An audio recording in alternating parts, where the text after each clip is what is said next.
All right, welcome to the Flight Room, episode number 27.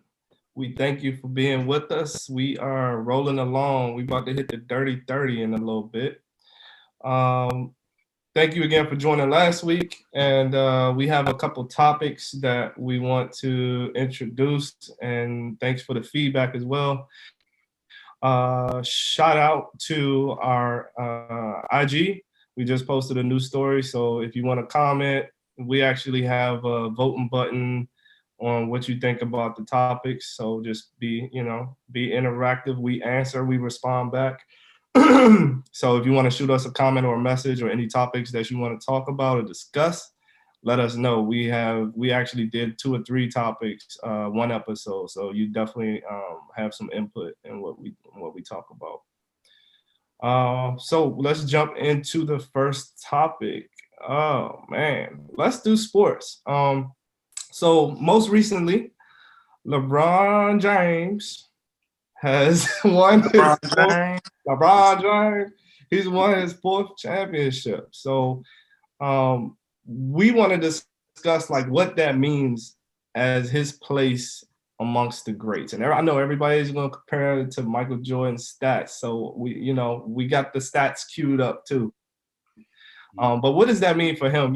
Just among the greats, like not even just Michael Jordan, but Magic and Kareem and Bird. What does that mean as far as his stature? Not rankings, but like where does he really lie when you think about the greats? What do you think about? I got a quick question though. How many rings he got? We got 4, 5, He got 4, 4 of them things. 4 now. 4 of them things. 4 of them. He got 4 of those, and then he got 4 MVPs, I believe. 3. Got 3. Hold on, let me pull it up. I say this. He definitely belongs on the as they say, the Mount Rushmore of basketball. He got 4 MVPs. Okay, the first one with 3 different teams though. Yeah. Mm-hmm. But he got 4 total. I don't think it changed that much as far as his legacy goes. Yeah. You don't think it adds to it? I don't think it adds to it. I think if he lost, I don't know, people would have kind of hung it over his head, which is not really fair. Yeah. I think him gaining another ring doesn't really add to his legacy as of right now. I don't know how many he's gonna finish out with, but the needle didn't move after this one. Right. I would agree with that.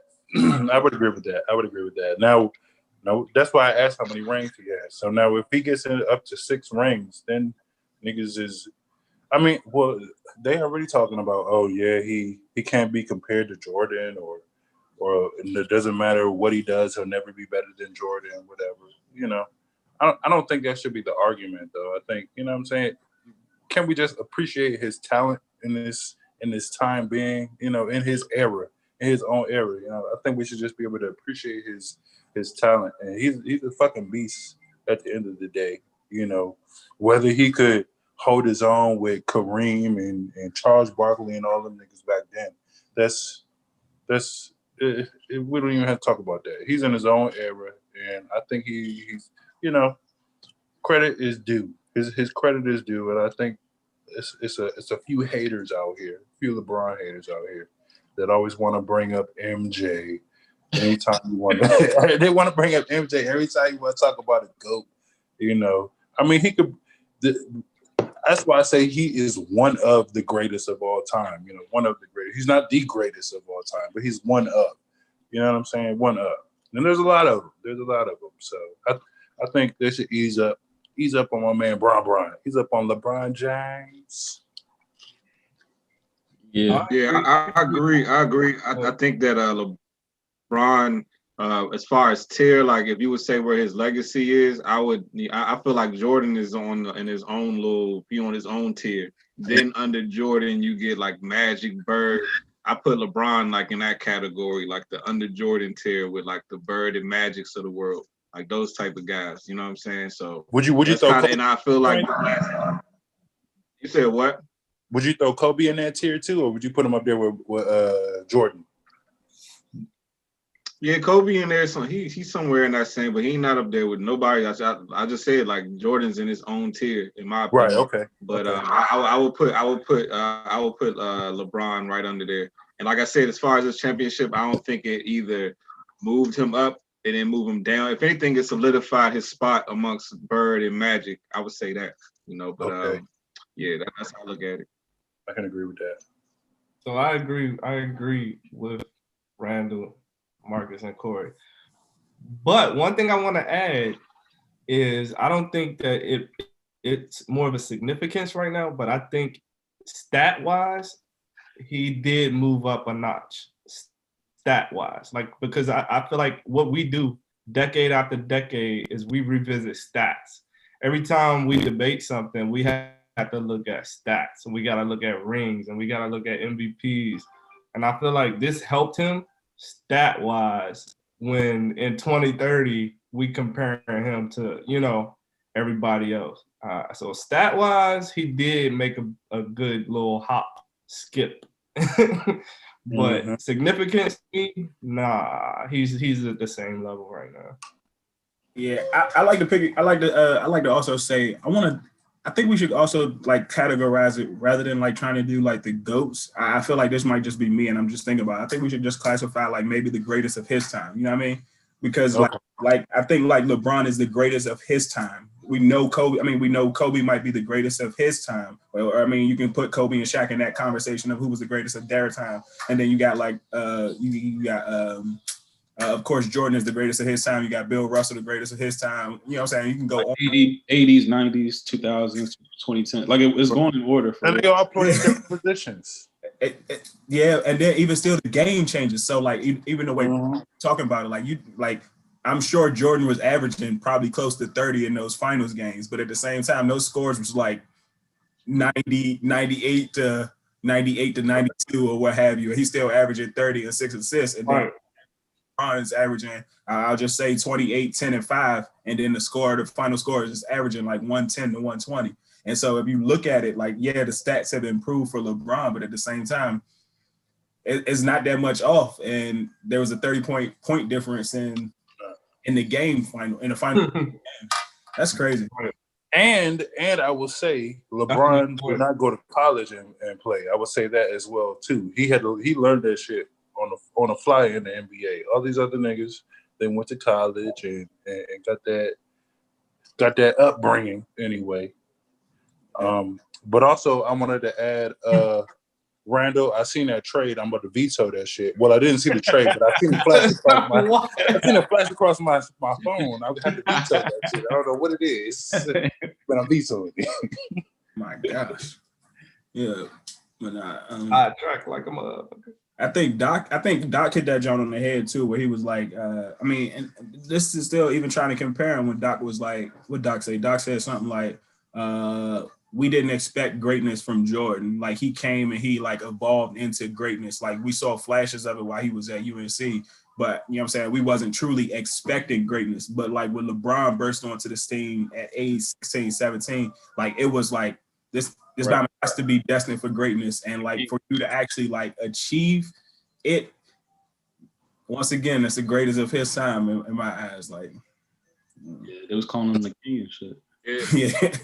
And he lived up the chosen one. Right. Yeah. The chosen one off the break. Good point. That's a good point. So like you do, like Corey was saying, like if you do like obtain like a 6th or a 7th ring, like it's gonna be some shit. It's gonna be some niggas gonna be mad. Niggas are gonna be mad, dog. Like you said LeBron gets a 6 or 7. Yeah, I think it's very possible because like we are underestimating LeBron as the GM. That's what I was gonna say. This nigga has like a ability to make veterans come over and play for nothing. They playing for how old is LeBron? 37. 37. Yeah. Really? No. He'd be 30. He'd be 37. 37. Turn 36. 36. He turned 36, I think, on December 31st. Oh, he about to turn 36. Oh, so you got one. About to turn 36. You got one. Oh, he got time. He got time to get two. I don't know because He said he was going to play until his son got into the league. So that's still about 3-4 more years. So that's to That'd be Al's fucking point, crazy if though, he played on the same team as his son, man. to Al's point, you talking about competitiveness and scoring and what percentage you have compared to your team.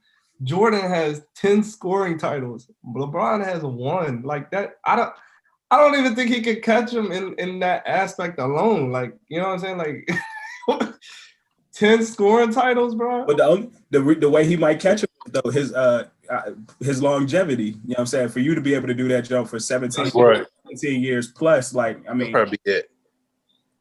That's true. We'll see. Because Jordan retired at like 35, right? He retired when he was like 35. He wasn't even that old, I don't think. I think it was 34. I think it was even younger.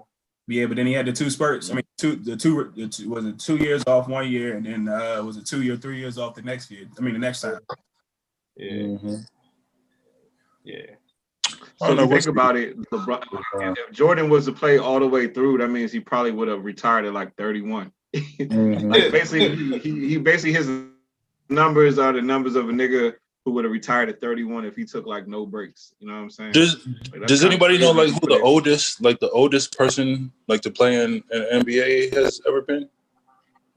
I think it was Robert Parrish. Robert Parrish was like 42 or some 43, 42 shit like that.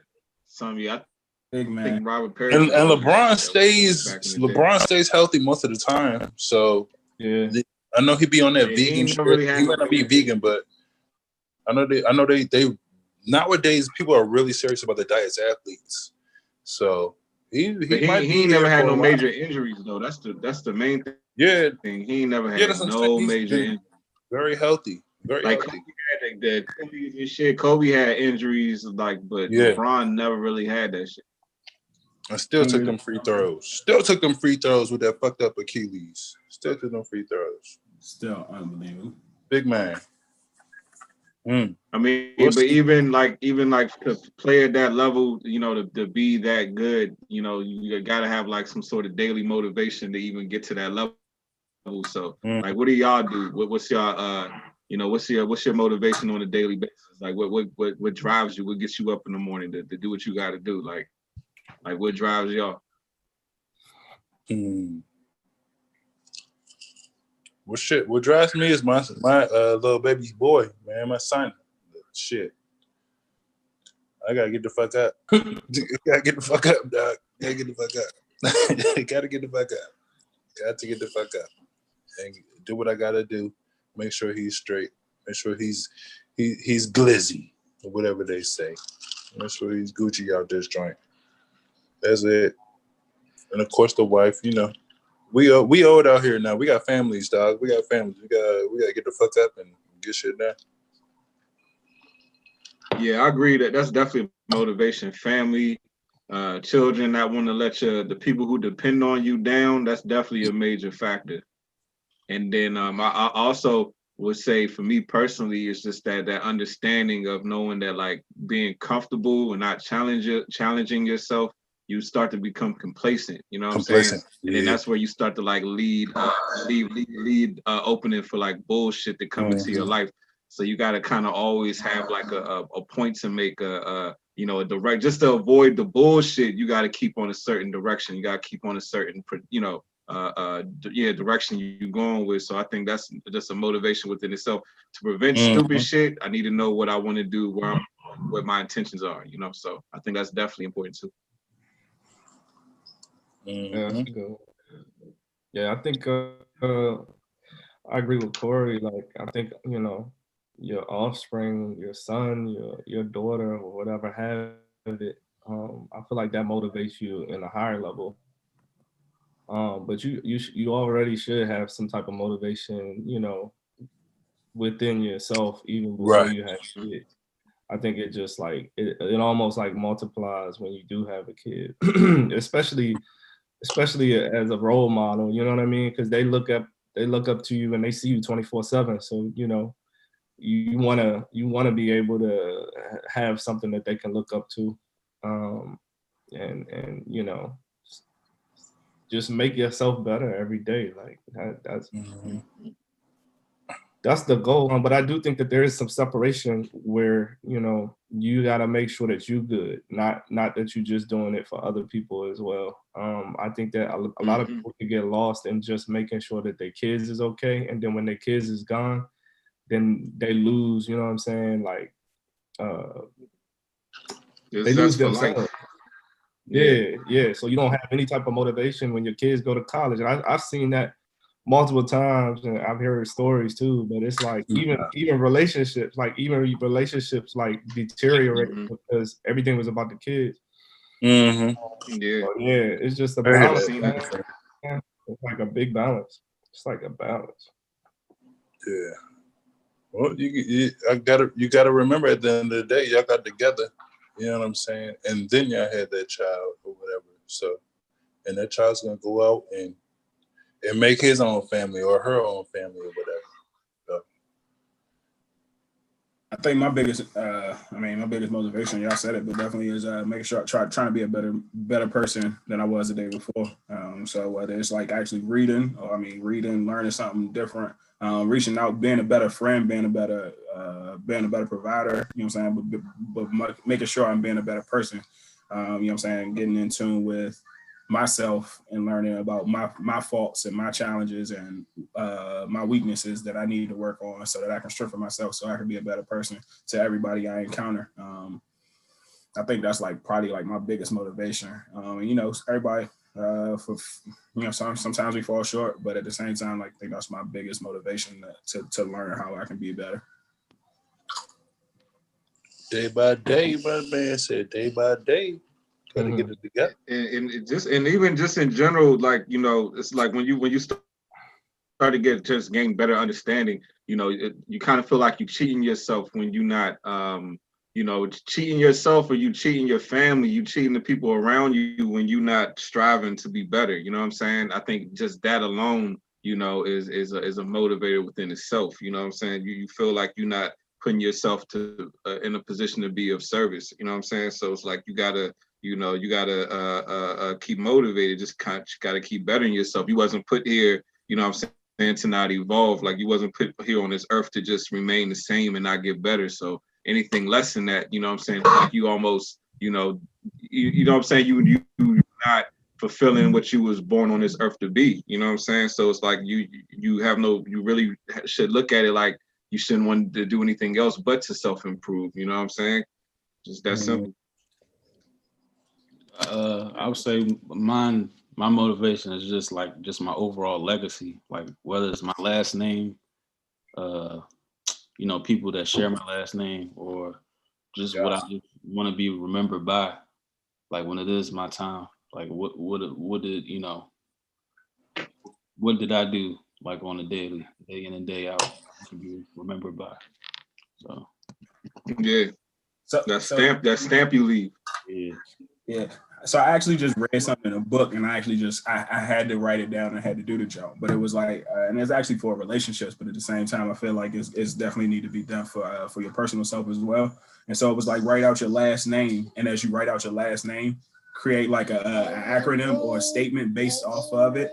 So like for me, the last name is Brown, and then like you create your own statement off of it. So it's like, be accountable, you know, and then you, like, for every letter you create a word or a statement that you want to leave for your family.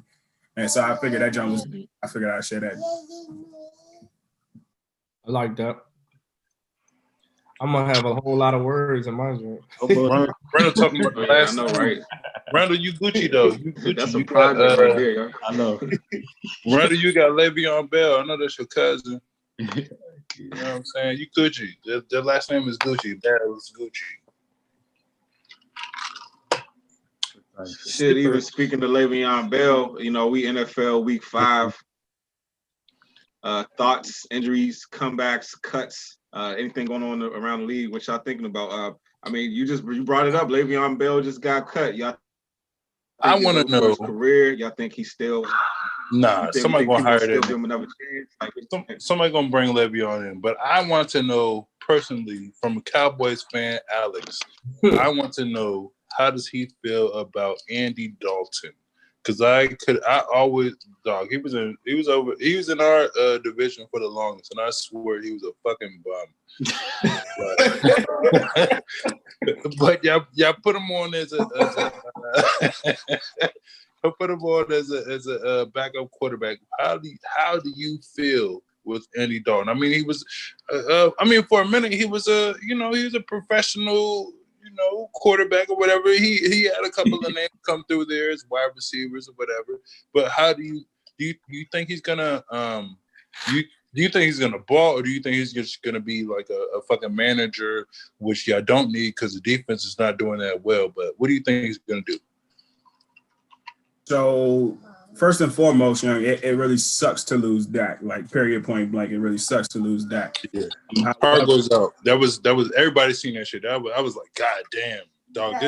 Dak fucking balled, man. Dak fucking balled. I was disappointed to see that shit. I was like, oh shit, this might be career ending, let alone season ending. It might be career ending. I was disappointed to see that shit. Disappointed. Yeah. But I mean, what it does though, it takes some of the stress off of. So like hypothetically speaking, I think Dak was playing with a lot of pressure. Dak was playing to ball out, to get a max contract, to do everything, and they put a lot of stuff on Dak's shoulders. Shit. That went up 500 yards a game, nigga. This nigga, he doing all right, but shit, go ahead. He's doing all right, but he's doing all right, but he's also leaving the defense on the field for extended periods of time. And the defense, he's like trying to he's having to put up extra numbers because the defense isn't staying on the field. And so now you actually have to run the ball, and you have to run the ball, and you have to do more things, be more creative. You can't just drop back and pass and be like, all right, well, Dak's going to win the game for us in the fourth quarter. Because guess what? That means the defense is going to be out there in the fourth quarter too, and you don't want that. So what I think it does is I think he's going to be a game manager, but at the same time, I think that game management skill. And also, let's not forget that nigga used to win, or he won like 10 games 3 straight years or something when he was in Cincinnati. And I want to say they was world beaters, or they went to the playoff. I think they went to the playoffs a couple, but they didn't make no playoff runs.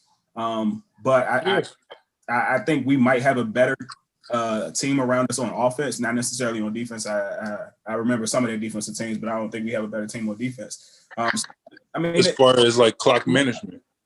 Yeah, it's just game management. So it's game management, but at the same time, he's going to be asked to make plays the same way he made 2 big throws on Sunday, off coming straight off the bench. He's going to have to make some big plays, and then what's going to happen is, and this is just my perspective, what's going to happen is defenses are going to try to key in on Zeke. But do you know how hard it is to try to key in on Zeke when you have on the outside, you have CD Lamb on one side, CD Lamb in the slot, Amari Cooper on one side, and Gallup on one side. So you're going to have to pick your poison. And if you pick your poison that's trying to stop the game, it's trying to stop the run game, guess what? You're leaving one-on-one coverage for those playmakers at wide receiver. And Andy Dalton, he's good. I'm not saying Andy Dalton is a top-tier quarterback, but Andy Dalton should be able to hit the open throw or give your receivers an opportunity to make a play. I agree with that. I ain't gonna say Andy Dalton's trash or whatever, which I did. He was a bum. But which I did, but he played for the Bengals, so I had to say. Dak was kind of he got some talent. I didn't want to say it because he's a Cowboys fan, because he's a Cowboy, and because I never heard you say it, Alex, so I didn't want to, give him props before you gave him props. You know what I'm saying? So, I definitely thought he was a top 10 quarterback, though. I just thought he wasn't really giving his respect. If you think about it, what I'll say? It might be like 4 or 5 superstar quarterbacks, and then the rest of these niggas is interchangeable. You know what I'm saying? Right. I would agree with that. He's an argument for top 10. I'll say this though, Andy Dalton ain't never had a old fucking line. He ain't never had an old line like in Dallas, so he might. He ain't got one with us. Yeah, he ain't got one with us. I think y'all in good hands with Andy Dalton. He can still be a starter. You know what I'm saying? He's one of those guys that's like he's a backup / starter type guy. Like he can come in and start some games for you. Like honestly, yeah. He's the perfect type of quarterback for the Redskins, you know what I'm saying? Because we don't like the cultivate young talent, but then we got a young guy. We got a guy that even if he doesn't, it's like we know if he doesn't fail, we still know he can get the job done. So the fans could probably handle somebody like that better. But like Andy Dalton, Ryan Fitzpatrick, like those type of guys. You know what I'm saying? Like, you know, so I think he's a serviceable quarterback. I think the Cowboys would be all right with Andy Dalton. I don't think y'all taking a huge step back.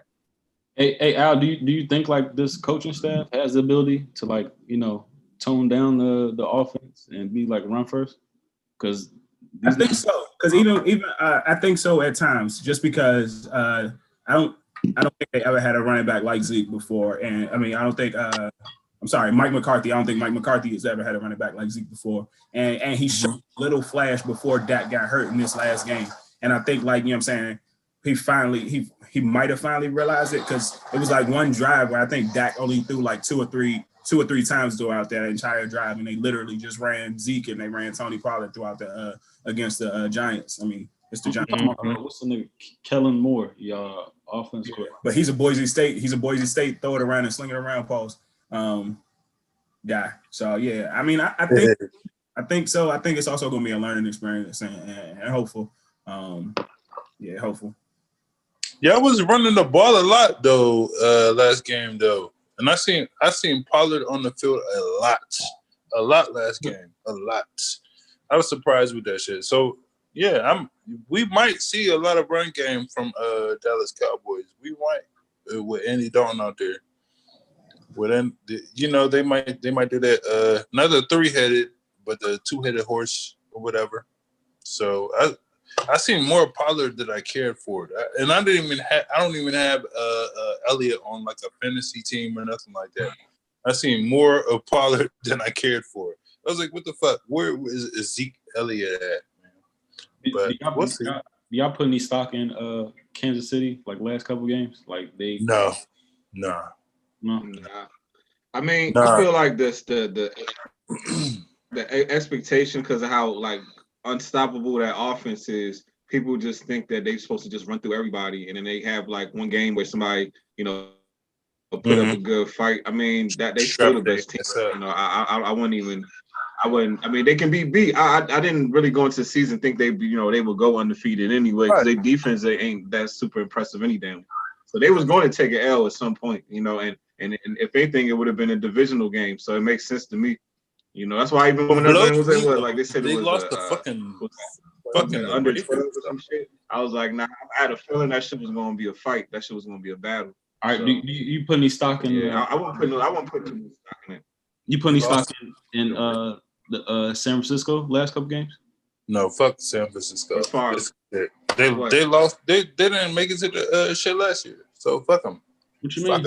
I mean, what do you mean? What do you mean? Like any stock as far as what? Like, cause they supposed to, you know, been like a NFC contender, and now they lost 2 in a row, and they got their ass handed to them by the Dolphins at home. Garoppolo played the last game, right?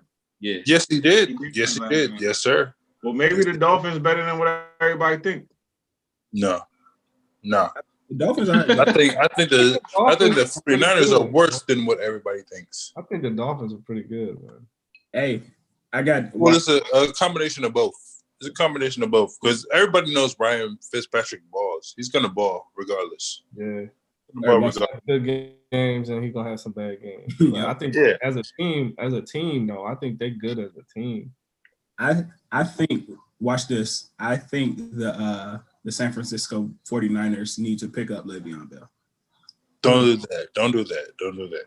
Just think about this. And this is my comparison. It's not happening. It's not going to happen. This is my comparison. I think Le'Veon Bell is the 2.0 of Clinton Portis with the one cut scheme. And guess when Clinton Portis was at his prime? When he was under Mike Shanahan, Kyle Shanahan's father. Yeah. So if he goes out to San Francisco and he's in that same type of, not necessarily the same system, but that same type of one cut, get out. It's not gonna happen though. I hear you. That's a good point though. I hear you. It's just like that because I see all the blogs and shit talking about he coming back to Pittsburgh, whatever. It's not gonna happen. He's gonna going to another shitty ass team. He's going to another shitty ass team who ain't paid the money or whatever for their running back or wide receiver or whatever. He's going to another shitty ass team. He's just gonna be unhappy. He's probably at the end of the day he'll probably end up in Miami Dolphins at the end of the day. I could see him in New England because what's his name? He liked them guys that can do more than one thing and shit like that. Bill Belichick, he liked his offensive players. Like 3-4 different running backs that play all day. But Le'Veon would be the best one Right. out of all them niggas. That pretty much because think about what James White do. James White is pretty much a receiver at running back. You know what I'm saying? And yeah, can do but this all that nigga shit. wants his bread though. At the end of the day, he wants bread. They're not gonna pay him. But he gotta rebuild his reputation because right now he just looking like a nigga who's always hurt. Like so shit. I don't think nobody gonna pay him like that anyway. But Corey, peep this, Corey. He already got his bread. He's still the Jets are going to have to pay him. Yeah, he got like 21 million guaranteed or something like that. 27 or something. Listen, Linda. Listen. The Jets are already on the hook for paying him $7 million for this season. So whatever he gets from any other team, he can get like the league minimum and the veteran minimum, whatever the fuck it is. He can get from another team for another opportunity to get paid on the next contract, which would be next year. Like he can literally sign for, hypothetically speaking, I don't know what the veteran minimum is, but he can literally sign with the 49ers, for my instance, for my scenario. He can sign with the 49ers for $300,000 for a 1-year deal and then bloom the fuck out. And then all of a sudden next year, he signs with whatever fucking team he wants to for another 21 mil. Well, I guarantee you, if the number is 300,000, I guarantee you, he probably will resign go back to Pittsburgh. But I hope that doesn't happen. I hope that doesn't happen. Unfortunately, I love Le'Veon, but I hope it doesn't come back. I hope he don't come back over there trying to fuck shit up for my fantasy football league anyway. You know what I'm saying? We going to the Super Bowl anyway. We going to the Super Bowl anyway. He didn't fuck my shit up. Would you say, Shaq? Well, one thing I want to say is the Raiders, because we talked about KC, but I think the Raiders is stepping up, man. Like I feel like, and I remember predicting that they would be good this year. BKC? But I think that they coming together. Their offense and defense got some skilled players on it, and I think that's why they gave KC so many problems. Yeah, man. And they got injuries. Yep. They gonna give a couple people some problems, but I also see them losing to like some sorry ass teams because that's just what the Raiders do. Like I feel like they beat the hard teams and then they lose to the sorry ass teams. Y'all got anybody in the lead or that you can pick right now for, let's say, offensive rookie of the year? Offensive rookie. Edwards-Helaire, maybe. Yeah, I already got to give it to my dog, Chase Claypool. He put up 4 touchdowns last week. That was one game. Head on my dog. Don't even hit on my dog. That was one game. I think yeah, but he's been balling. He has been balling, though. He got yards. Dog. He got yards. Well, I thought Antonio Gibson was going in that direction to that last game. That last game against the Rams. I don't think they know what to do. Yeah. But before that, he looked like he had that trajectory to be that type of player, though. Offensive rookie of the year. And Justin Herbert, if he remained the starter the rest of the year, he can definitely take that shit too. That man. Oh, and actually, Chase Claypool broke a couple of records, as a matter of fact, as a rookie. Please, go back to my Pittsburgh Steelers. We have to take it back to the Steelers. Come on, bring it on back. Cole, you got to do a podcast where you just hold up a yellow. All right. And I'm one of them foam fingers the whole time. We got to bring it back to Uh-huh.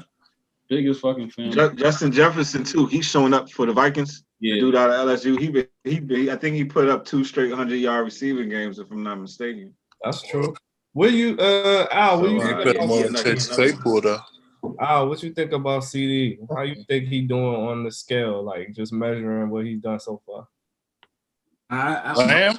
He said CD Lamb. Yeah. I mean, I put him at a 7 or 8. I mean, I think he's maximizing. He's maximizing all his opportunities. I mean, once again, it's hard to get touches. I mean, I know we've been throwing the ball around, but it's hard to get touches when you have even like I think one game, fucking our tight end Dalton Schultz had 100 yards receiving yards. Yeah, I picked his ass up because of that too. So it's difficult to actually, like, you know what I'm saying, be able to equally spread the ball around. But at the same time, when he gets his opportunities, he's maximizing the shit out of his chances. And I think that's all you can ask for, especially as a rookie. Like, he had a couple big catches last week. I mean, like, where he got drilled coming across the middle by a head-to-head. He held on to it. He did. That was a big catch. Nah, he's showing all the makings of a star though. He has it. Yeah, see the Lamb balling. Feel the balling. Honestly, I feel like the only thing that'll hold him back is playing next to Amari Cooper. You know, I feel like he could be somewhere else. You know, so. Well, that's Gucci though. But it's not even. And I will say, like, dog, both the niggas are fucking. Yeah, they top tier wide receivers. They're top tier wide receivers. It's not the same as. I'm not gonna shit on my man Juju. But it's not the same as saying Antonio Brown and Juju. Can you reference any other fucking team? No, I'm just saying because come on, y'all know we had receivers out. We birth receivers out here. This Bible could go. I did see a stat quote. It's like Pittsburgh. We birth receivers, like a first round pick on a receiver. Like look, all I'm saying is that we birth receivers over here. That's all I'm saying. We make receivers over here. And I'm saying they have two, as far as like fantasy football wise anyway, I'm saying they have two number one receivers that you can get. CeeDee Lamb or Amari Cooper. Like, the question is, who the fuck is the quarterback going to throw to? That's all the question is. It's not like Juju and Antonio Brown. It's like, yeah, we going to Antonio Brown all day. You know what I'm saying? Like, you can go to CeeDee Lamb or fucking Amari Cooper. Both them niggas are going to catch the shit at the end of the day. I know Amari Cooper at the end of the day is a fucking I ain't gonna say he Keon Johnson motherfucking possessions down, but dog, you can give him the rock. Let's go. What? You say talk about some fantasy. What's your record right now? Oh, let's get into it. Let's get into it. Let's get into it. Cause I'm 2-2 on my other joint. No, we're not talking about We're talking about that. We're gonna bring up the other one. Okay.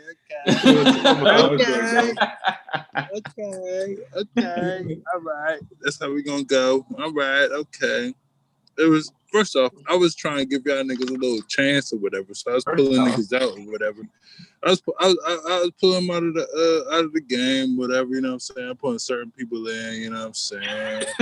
I'm saying, trying to give you a little chance or whatever. So I gave y'all a 4-game lead, dog. I'm about to come back, dog. I'm out 4-game lead? Give y'all a 4-game lead, dog. I'm 1-4 right now. Give y'all a 4-game lead. Dead last. Look, I don't want to hear shit. No, I ain't dead last. I ain't dead last. Don't do me like that. Don't do me like that. I ain't dead last. I ain't dead last, dog. I ain't dead last, dog. Don't do me like that. You are dead last, bro. Dead last. No, I'm ace. I'm ace. No, you're dead last. I'm number 8, dog. Don't do me like that. Your total points ain't up there. You're dead last. Look. Like, look, Linda, look. 1-4 too, so I ain't even gonna hold you. When I come back, exactly. Don't even hold me, dog. When I come back, I won't hear no shit. I won't hear no shit. You're not gonna make the playoffs. Who y'all got? Y'all else got any week 5 thoughts? Y'all want to touch on Alex Smith, or it's not even enough to talk Let's get on it. Yeah, we can talk about it. Yeah, it's some bullshit. I think that shit was fucking. I think that shit was engineered. Like, that shit looked totally like. How the fuck the third string nigga come up? I said this shit like last week. This shit like a fucking 30 for 30 piece, like written in real time. And then like every time like they showed highlights of our game, it's all Alex Smith. They ain't showed like how garbage he fucking played. He has fucking leg. He's scared to throw the ball down the field. Like, it's cool and all, but like You can't be a team trying to compete like you say you're trying to compete, and you putting this nigga on the field. Like it don't make sense. We're not a competitive football team with him on the field. Point blank. Period. He was I forgot who. You can't even move. Like it's like what if you a defense and you know the dude can't move and get out of the way. And they was blitzing the shit out of us. Like shit. Them niggas had no remorse. They was blitzing the shit. Fuck these niggas. Let's go. Did you see what Aaron Donald said on the sideline? That motherfucking leg strong as shit. Yeah. Yeah, because he was riding, no homo, but he was riding, pause. He was riding on the back of the dude for like 3 steps. Like, I was like, what the fuck? I was scared, bro. I ain't even gonna lie. I was scared. I was like, bro, please don't hurt this bad leg again.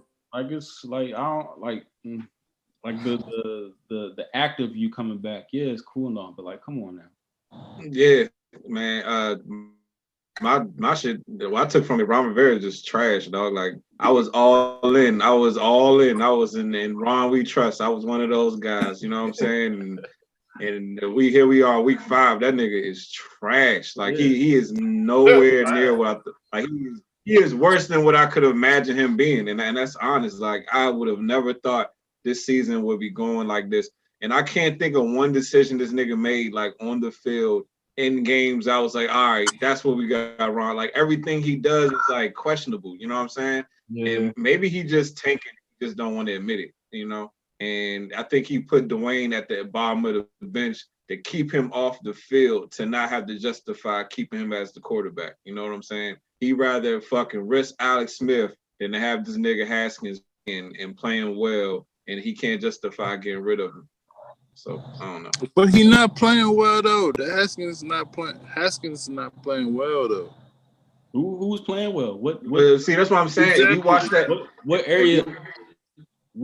area on this football team? Like what unit is playing well? Because everybody is thinking it up. That's what I'm saying. And then not even just that, like, all right, if you was to say he benched him because Haskins ain't playing well, if you watch this last game against the Rams, that shit, it looked worse than what Haskins. The Redskins had look. You just said Haskins wasn't playing well. The Redskins had their worst offensive showing of the season after they benched this nigga, and they benched him because he wasn't performing. They saying he wasn't performing up to par, and only had 110 yards of total offense after they benched him. That was the worst performance in like 50 years. In 50 years, that was the worst offense. They said since like 1970, that was the worst offensive performance of the Redskins since 1970. And they benched Dwayne. So they benched Dwayne Haskins to have the worst offensive game in 50 years. That's what they did. See what I'm saying? That's why. And then these local media motherfuckers is like enforcing that shit. Like I don't understand. Like what they always present stats. Like what stat? You know what I mean? Are they using this week?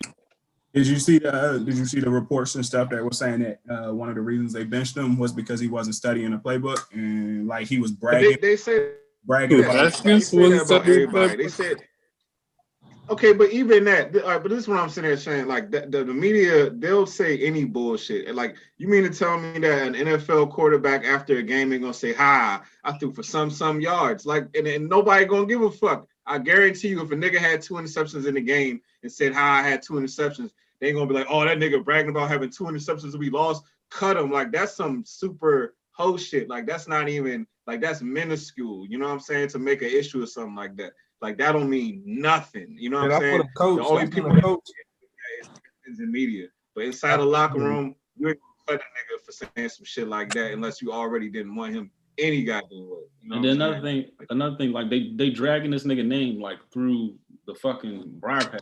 They dragging this nigga name and like, what you think gonna do with him now? You think you're gonna trade him after you fucking said he had 3 defenses? You said it's only DC media that's doing this. It's only this is not national media that's doing this shit. This is DC media that's doing. But how was he even named the captain in the first place if he's not exactly? He was named captain by his teammates. You know what I'm saying?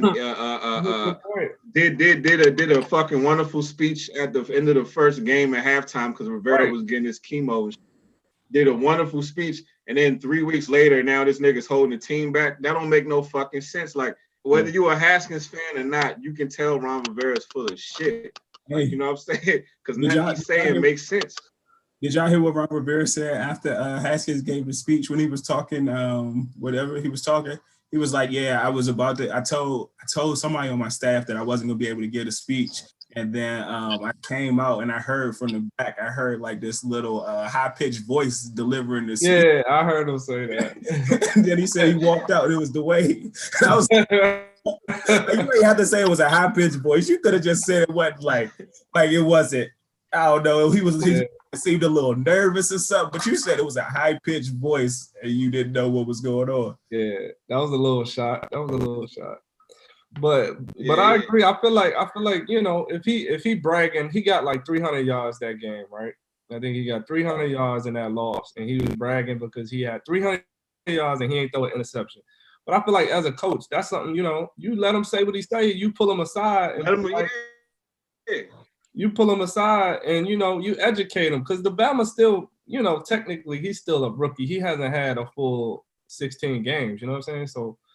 Like, just educate him, talk to him. That's that part. I feel like Daniel Jones got so much of a fucking long string, and like he's been doing horribly. Like he's not. I think he's a good quarterback, but he hasn't shown anything to me. Like, so But the thing with Daniel Jones.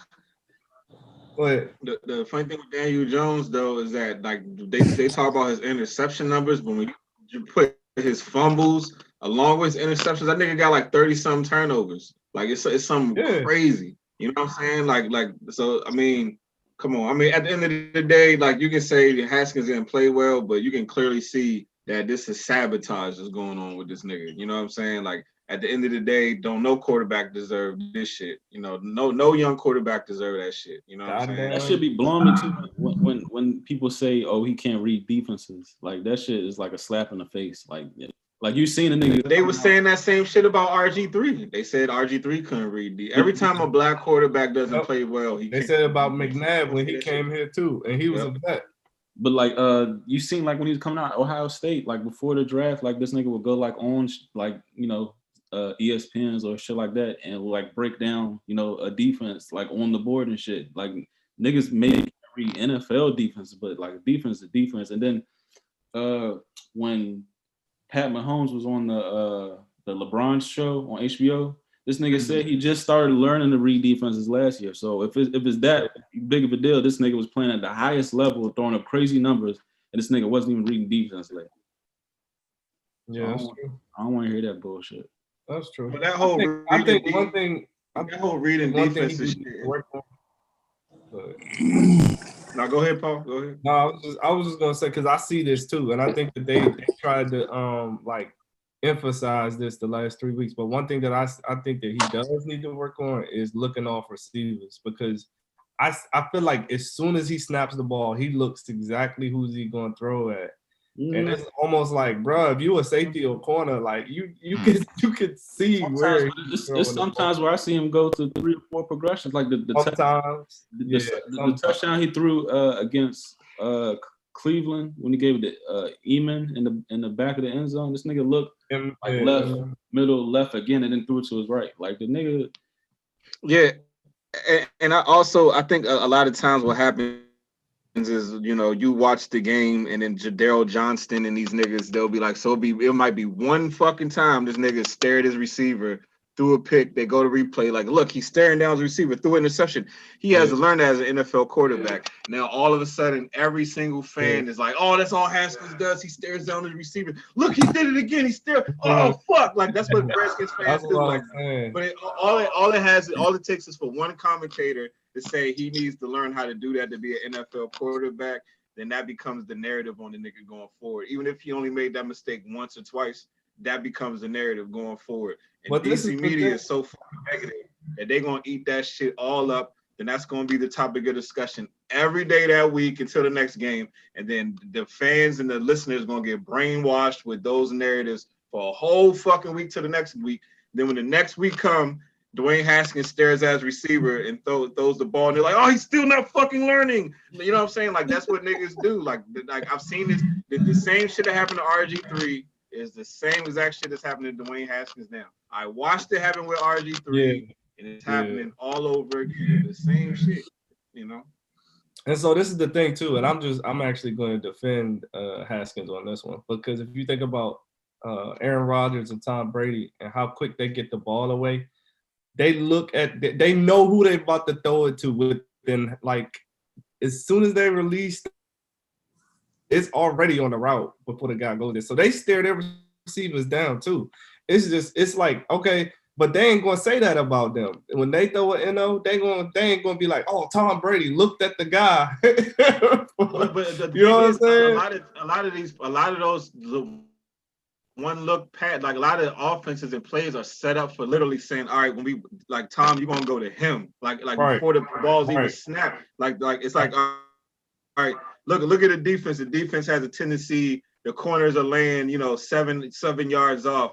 Throw it to so and so. He gonna get it every single time. So Tom already know who we gonna go to just by looking at the defensive formation sometimes. Right. You know what I'm saying? So not every single play a quarterback goes through a progression of every single fucking receiver. Sometimes the play is set up to go to a specific fucking person. I remember I forgot who it was or what I was watching. I think it was in college football, where they was literally telling the nigga, they was like, don't go through progressions, throw to him. You know what I'm saying? Like even some plays, you gonna tell niggas that they literally say only throw to that guy. Like don't even go through the progressions, throw to him. So I mean, some plays are just set up like that. So that's that's just what it is. Yep, I agree. Yeah, this nigga don't turn shit around. Yeah, fuck the media, man. Media's trash, man.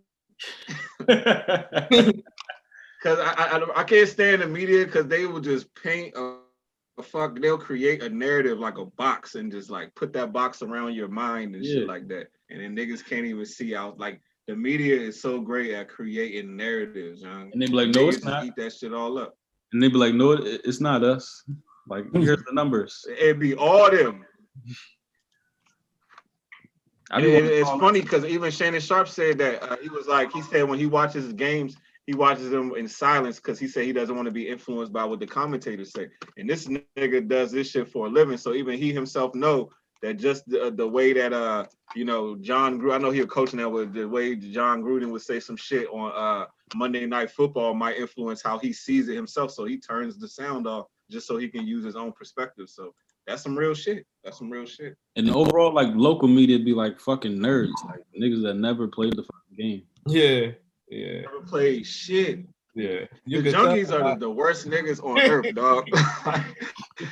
And when you really like, they're funny, but you can't really listen to the junkies like on some like you trying to gain information because like if you really pay attention, all they do is just talk shit. Like they don't be saying nothing. Like they just be shitting on niggas. Like that's all they do. They just shit on people. But even like the beat writers in this area are just like it's always sources. Like if sources the beat writers are the worst niggas. Huh? But you notice how the beat writers are always the niggas who they start as a beat writer, then they get a show, a local show, and then they on ESPN. Like I feel like the beat writers are usually the niggas who be setting up the drama because those are the ones who's trying to move up. And you know who's doing that shit? I've seen, who's been doing it the most? JP Finley. I don't know if you know this. This nigga JP, like I used to like JP Finley. JP Finley been showing off since the season started. I was like, what the fuck happened? I think it was cool. So Grant during the RG3 era, Grant Paulson was that nigga too. He was doing the same shit with RG3. And now look at him, he got his own show. It was Jason Lock 4 before them, and look where he's at now. Yeah. And Diana Rossini, all of them. Like this is like this is like AAA baseball as far as like it is though. DC media is, like we create a bunch of fucking media. It is though. You're right though. No, you 100%. Right. One team that don't suck is the Fight Room podcast. And as far as sports betting, last week we went 8 for 10, and I don't know. That's pretty good. I don't know what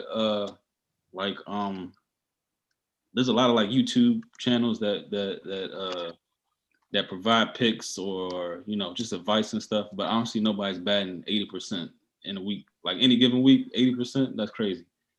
But anyway, moving forward, I want to load it up, and load it up, brother. I can put that shit on here when we play this shit back of the teams that that we shared last time.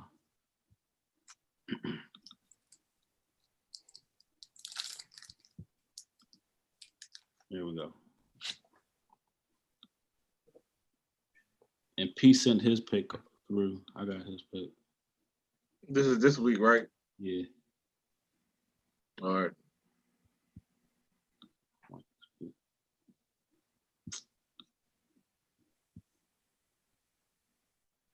They got the Redskins and Giants as the lowest scoring game. Yup. Yeah. And they got the Giants over us. Right? That's The expected. disrespect. For real though, you got Alex Smith out there, and you know what you expect.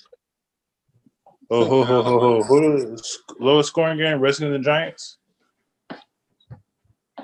You got the over on that.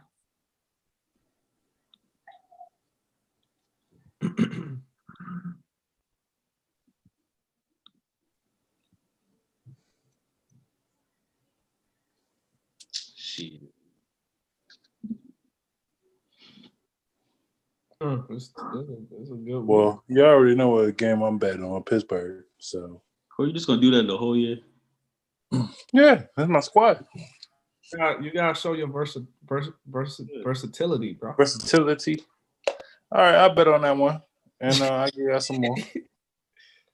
Because if you start betting, like I don't think you will start betting, but if you start betting, like you're just gonna bet Pittsburgh the whole way. I tried to bet. I couldn't get onto the. They wouldn't let me log into the website and shit. You sound like somebody's grandmother right now. Dude, nah, they wouldn't let me log on, dog. They wouldn't let me log Come on. on, they ain't they, nigga. It's you. You can't log. They weren't trying to let me log on, dog. They was talking about I wasn't in. I'm not in the right zip code or some other shit. Well, you try probably Bovada. You gotta try like My Bookie or Bookmaker, somebody like that. That's the shit I'm talking about. The Alright, bookmaker. that thing. No, you ain't do that. Y'all locked in yet? Dog, that's the joint you sent me, dog. Anyway, I'm gonna pull up on you. I'm gonna make you do it on your phone. we can do that because I'm trying to put these bets in. Corey is not trying to put no bets in. The only bet he's putting is in the I'm literally trying to put these bets in. What other game you gonna bet on, Corey? But look, I'm trying to tell you, I'm literally trying to put these bets in, dog. I don't fuck with basketball, none of this other shit like that.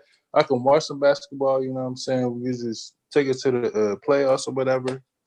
But as far as football, I'm trying to put some motherfucking bets in because I know these niggas. All right, so who you betting on? Who you betting on for this week? Well, of course, I'm betting on Pittsburgh. I'm gonna put that out there. You know what I'm saying?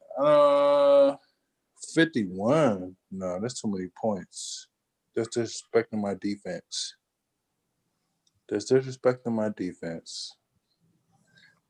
All right, let me hold on. Let me look. Y'all go ahead. Let me look. Y'all ready? Yeah, I'm ready. All right. Hold on. Wait. P's not here, but don't just get the -9 and shit. Hold on, Corey. P already sent his through. He got the Rams -3.5, and he has P who? Nigga. P has the Rams -3.5 and the Green Bay and Tampa Bay game on the over 54 points. Marcus, who you got? I got the over Atlanta and Minnesota. Atlanta, I think that's going to 55 be a shootout. 55.5. Mm-hmm. Al, who you got? Got a 2 for today. Give me the Bears. The Bears at Carolina. Mm-hmm. I mean, yeah. And then also for the over, give me the Ravens and Eagles. Ravens and Eagles over 46.5. Yeah. Yep. Shaq, who you got? Yeah, I got the Rams -3.5 and add on the KC Chiefs -3, right? Yeah, -3. All right, I'll put both. Timo, you ready? Mm-hmm. Okay, you got the Steelers -3.5. We got that. And who you got? Pillars all day. And then who you got? I was looking at this Dallas joint, Oh boy. and I was looking at the Green Bay joint. When we come back to you, No, I'm gonna go ahead and go Dallas. Dallas what? Dallas point the plus 2.5. I don't like the plus 2.5, and I don't like the 54.5. I don't like that. So what are you betting on, bro? That's the I don't like that. First off, I don't think it's gonna get to no 54.5. So are you betting the under? Huh? Are you gonna bet the under? Yeah, I'm gonna bet the under. I don't think it's gonna. Yeah, because Cardinals' offense has not been producing. Even though I they have- took 30 points, yes. Okay, all right. Yeah, I'm gonna Whatever. go. I'm gonna go. Bears plus 2.5. Kansas City -3, and Ravens, the Eagles on the over. So it's all familiar picks. That means always got hit. We got a lot of overlapping picks. But yeah, the Flight Room Podcast locks of the week. Lock 'em. Bang. Let's see. Oh, I was gonna say, and I'll take the Dolphins and the Jets for the over. I'll take the Dolphins and the Jets for the over. I don't even remember what that line was. Like 40. It was like 47.5. Dolphins and Is the Donald coming back? Like Flacco was thinking it up. Nope. Flacco's starting to get. Neither one of them are good. Shit, and they're not gonna have Le'Veon, but somebody gonna have to fucking sling the rock. And you got it going over? Yeah, I don't really understand. Mm-hmm. I just broke it down like that. I got it going over. Because both of them have horrible defenses. They're letting everybody score on their ass. So yeah, they let fucking who's the nigga over there with Broncos? Their quarterback with lockout. Billy Rippin. Yeah, that nigga was fucking frying and locked back in anyway. But we talking about Broncos and Miami. I'm sorry. We're talking about Broncos and Jets. Yeah, I think Darnold is gonna do a little something out this show. Just to prove anyway. Because they say Jamison Crowder is unappreciated. So we'll see. Nigga always hurt. Yeah, He is. we got a pretty good game. He had 28 points last week, and I had him on the goddamn bench. Yeah, I was about to say That's why you dead last, bro. Marcus beat me. That's why you dead last. I needed that, man. Needed that one. I ain't playing with y'all niggas no more. I'm doing shit on just off of GP. I'm just trying to let y'all niggas get, you know what I'm saying, get to y'all points anyway. Get y'all little points or whatever. But I'm back now, dog. I'm back. I'm putting all the ballers in. I don't want to hear shit. I don't want to hear shit when I win this fantasy football league. I don't want to hear shit. Speaking about niggas being back, I'm back. Mm-hmm. President Trumpito fought He COVID back. allegedly. Fought COVID. COVID is now back. Do y'all think it was a hoax? Did nigga really have COVID? Or That's a good question, man. I feel like it probably was planned. I feel like it was planned because I feel like his motive is to make people use whatever like vaccine that he used that was like highly potent and that you really ain't supposed to use. Because I feel like he had stock in it. So that's just my take. I feel like every move that he makes is strategic, and yeah, I'm just leave it at that. yeah. I don't know. Nobody fucking knows, man. Nobody fucking knows. It doesn't make any fucking sense. Because first off, the shit that the type of treatment that he went through, anyway, regular people would be paying fucking at least a couple $100,000 to get that shit. At least a couple $100,000. And that's if you're I don't know. It might be if or after the fact that your goddamn insurance company pays for that shit anyway. So I have no fucking idea I have no fucking idea. And I think nobody really knows shit about that. He might. I mean, what would be might have the the benefit clue. of him? Huh? If it was a hoax, what would the benefit of like how would that benefit Trump in any way if it was a hoax? You know what I'm saying? That's what I'm saying.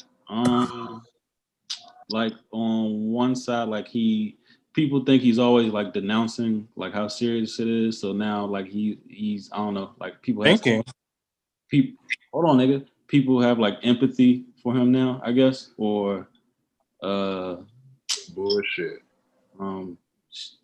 I don't know, like he fought it and he beat it, and we're all in this together. He's Superman. Did you see the was it ABC or Fox special that they said this nigga had when he came back, this nigga had he wanted to hop out there like Superman. He wanted to pop off the button up and pull out the Superman shit or whatever the fuck.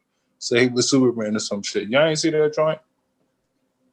Yeah, I seen that. I think one of the reasons that it could be a hoax. I mean, I don't know either way because I could believe it that he actually caught it, but at the same time, I could also see it being a hoax because one of the things was at that time, like that day, like the day or the day before, like really like right before that, that's when the tapes released about Melania, and she was talking about like fuck Christmas, and she was talking about like basically like those kids in Florida have been like in cages and like they're only brought over here by coyotes and some more stuff. Like they actually had Melania on tape released like right before Trump, you know what I'm saying, said he had COVID. And so like actually like by him going away, like by both of them actually having COVID, you know what I'm saying, like they don't have to get out in front of it and actually talk about like those tapes. And like right now nobody's talking about those tapes, and like it's actually Melania, and I know it was like 2018, but this is still in the heart of a presidential debate or a presidential election that's going on. So you know what I'm saying, like Melania can't actually like get out in a press conference and like speak on those tapes, so we're not actually hearing from her or anything of that sort. But at the same time, I do think it's possible they could have got it because I believe they not only are they, yes, people are being tested every day and how frequent they are with them, but I think we underestimate the ability of like the cross contamination and actually like some people that aren't actually tested on a day-to-day basis. Don't like. I was aware that the White House has like the highest, form of testing. Like they can test you and then know within the hour. Like if it's the White House. They basically got a fucking hospital over there. But I'm saying like how did he get it if they have like the highest of standard? What you mean, nigga? You didn't see the COVID spreader event? Okay, if everybody was tested in the event, how did the fuck you get it? How do you get it if everybody was tested? I mean, but some people, even I think some people are still asymptomatic, and some people it might not necessarily directly show up in their test. And I don't know the testing protocol, testing system, but I wouldn't be surprised if. Hold on, if you're asymptomatic, that means you're not showing symptoms. But if when it's still show up in your test. You should still show a positive even if you asymptomatic. No, so as like I think with the actual test, if I'm not mistaken, I think with the test, like I can take the test, and I think that's the point of like having daily testing. I think with the test, so it could still show. It might not show up today. So it might not show up today. Like hypothetically speaking, if I were to take a test right now, it might not show up today. Take a test tomorrow or 2 days later, it might show up and it'll say that I was what they call the incubation period. Yeah. And that's why they have like the daily testing protocols and that way they can actually know when the last time you had a positive or negative test was. So I think that's also a thing. And then also like I was saying, the cross contamination. And so especially at those like events where nobody got on nobody got on the mask and everybody's dapping and hugging and shaking hands and kissing babies. And all types of other stuff at those events. Like literally, that joint is just circulating throughout the courtyard.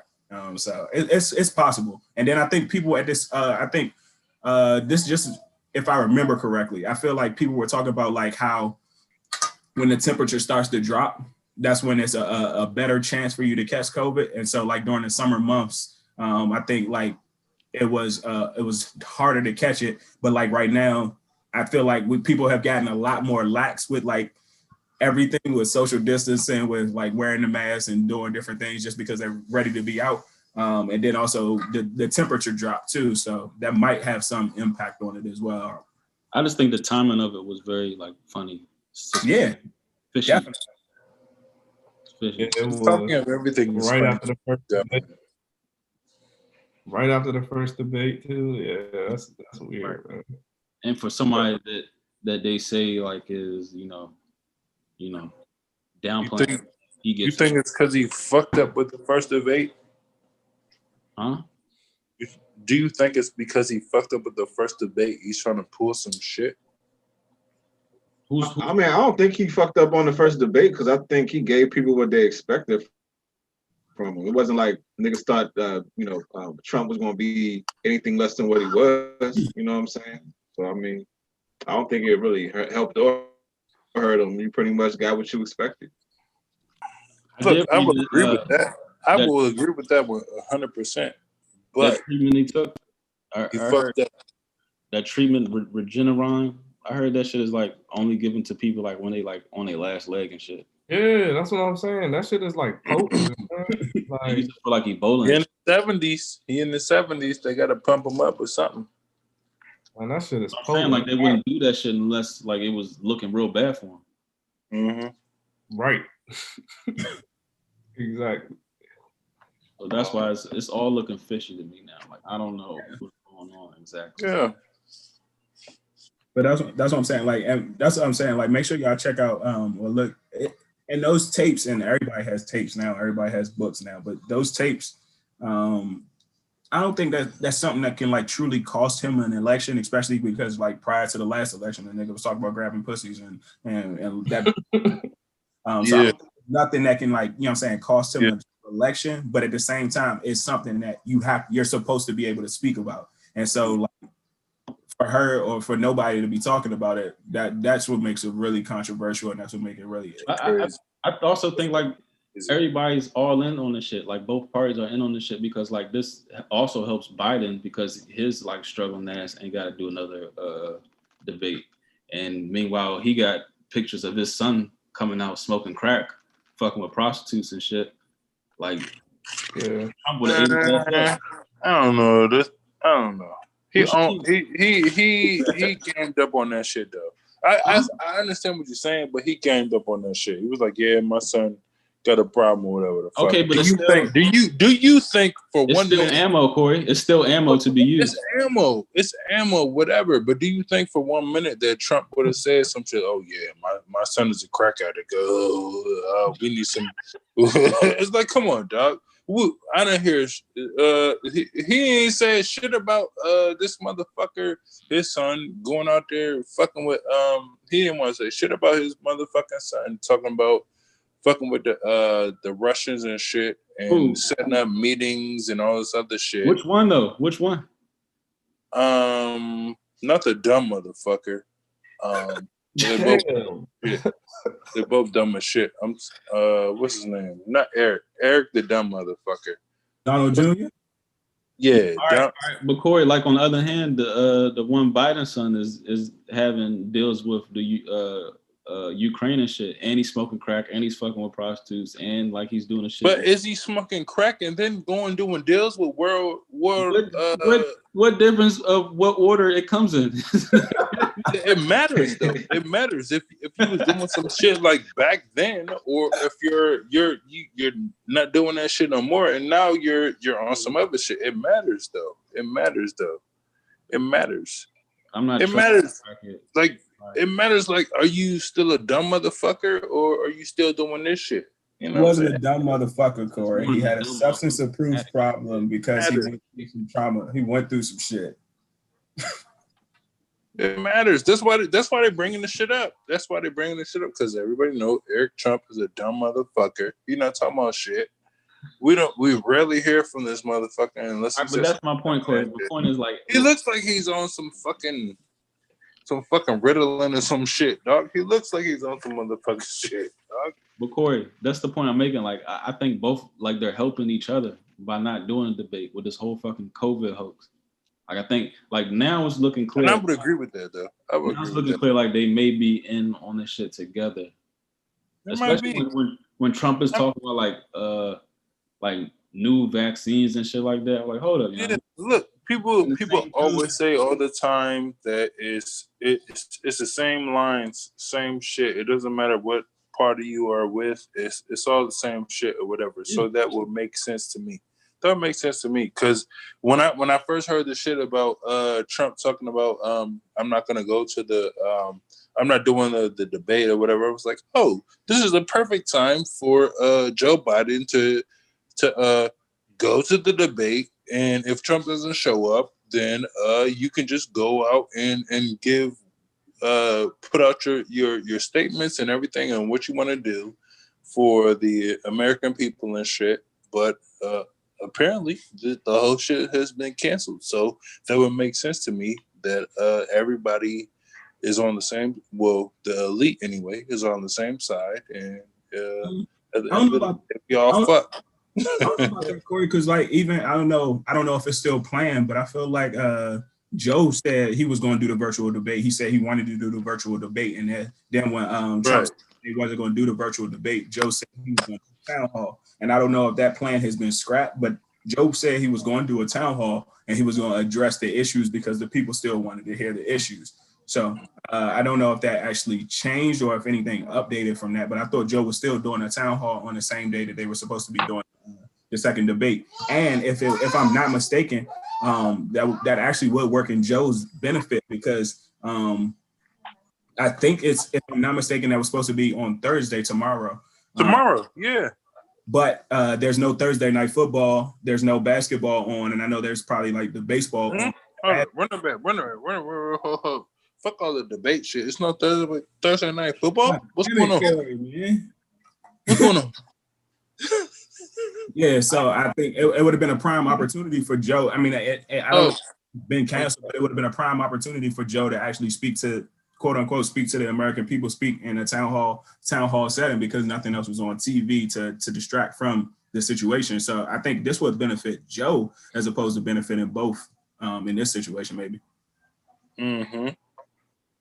I'm sorry. I'm just vetoing a nigga's trade over here. I'm sorry. What's going on over here? What is going on over here? God damn it. So like even like even speaking in like the context of Donald Trump and all them and what's his name, man? Biden or whatever.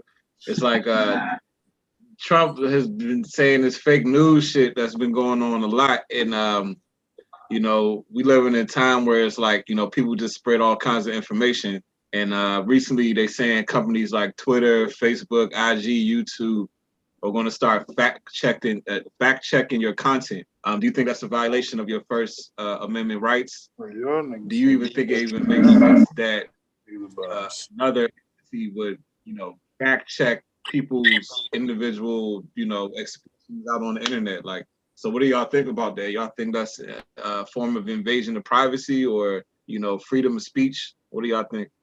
They already doing it though. So like they've been doing it. Like the past year they've been doing it. But now like I actually see Facebook been doing that, right? Yeah. I would say we already have invasion of privacy, so I don't mind. I mean, I don't mind fact checking if somebody, because I'm somebody who actually was on like the comment threads and whatever. I would say some shit or whatever the fuck in the comment threads or whatever, and it's like I would definitely appreciate some goddamn fact checking because people be saying some crazy shit out here, dog. You would think it's nothing. You would think we all are on the same accord as far as common sense, but people really say some stupid ass shit. They really say some stupid ass shit. But even within that, right?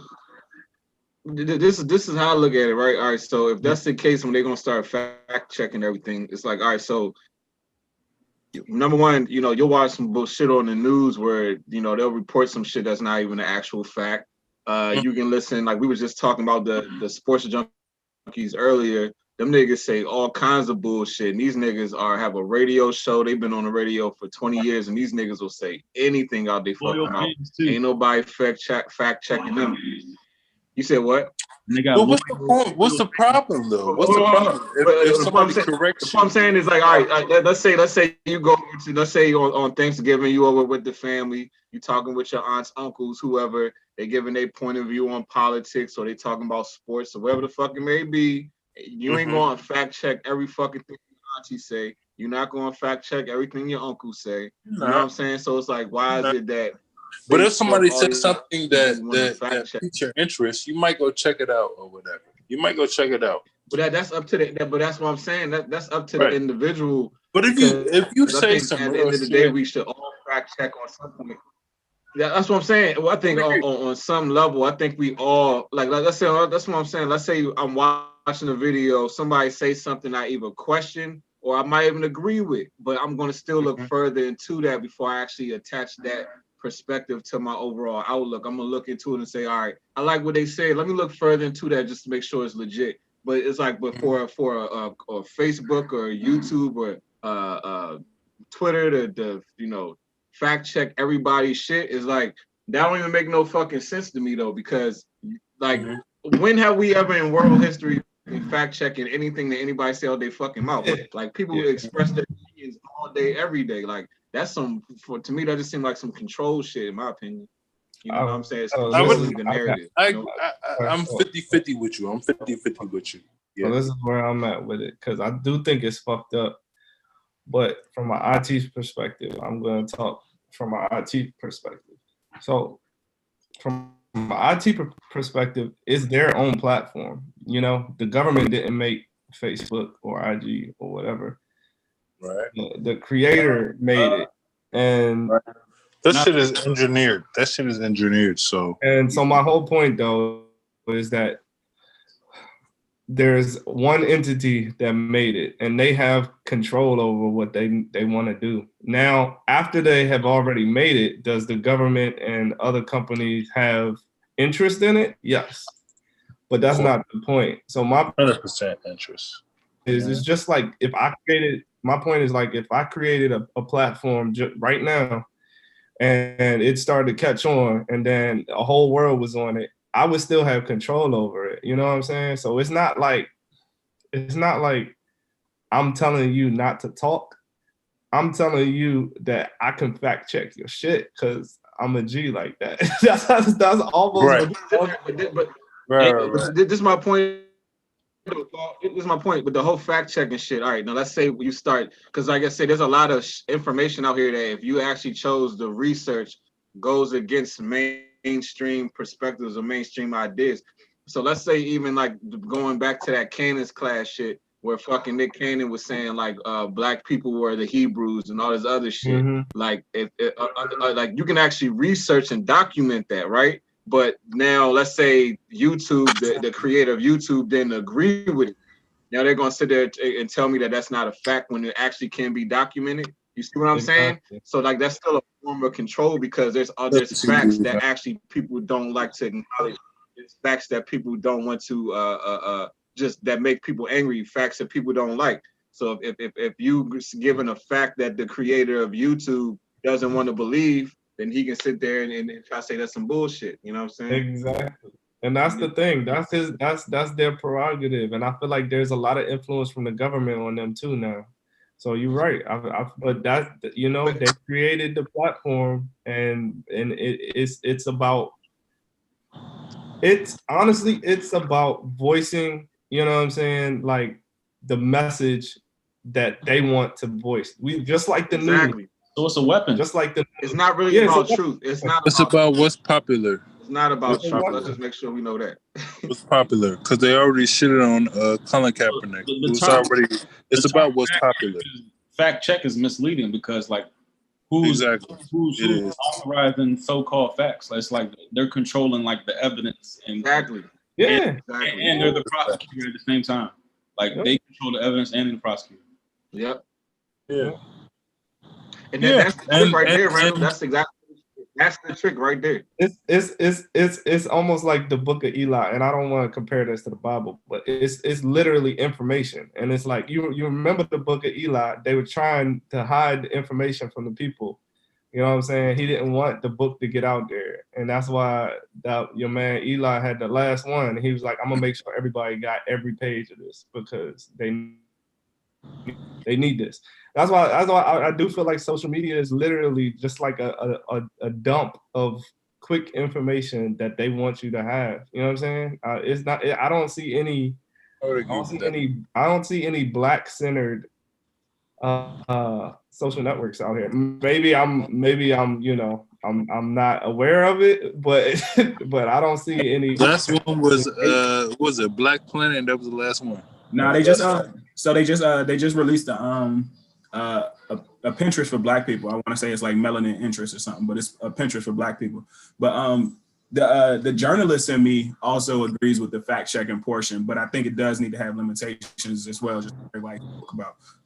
But I don't know how you regulate the limitations, just because like even with sports, and like we can always talk about sports, like there have been so many different articles where as though it literally said Colin Kaepernick had just got signed to the Dallas Cowboys or what have you, and then like even the other jumps where it'd be like Tom Brady said he would never be nobody on his team will ever kneel for the national fucking anthem. I mean, it'd be like a whole bunch of people, then everybody posted on reposted shit, and then all of a sudden like it becomes quote unquote fact. So I think like once again, I think it needs to be limitations on it, but I want to know how you set the limitations. It's like I feel like if it's a number that can be like, if it's a number or percentage, like if somebody says like, oh, there are 30% of Black people in the United States or something, like, of course that can remotely be easily fact checked. But at the same time, if you're talking about actual opinion, I don't think because everybody, I mean, your perception is your reality. So right. Like I don't understand like who's responsible for this shit? Like who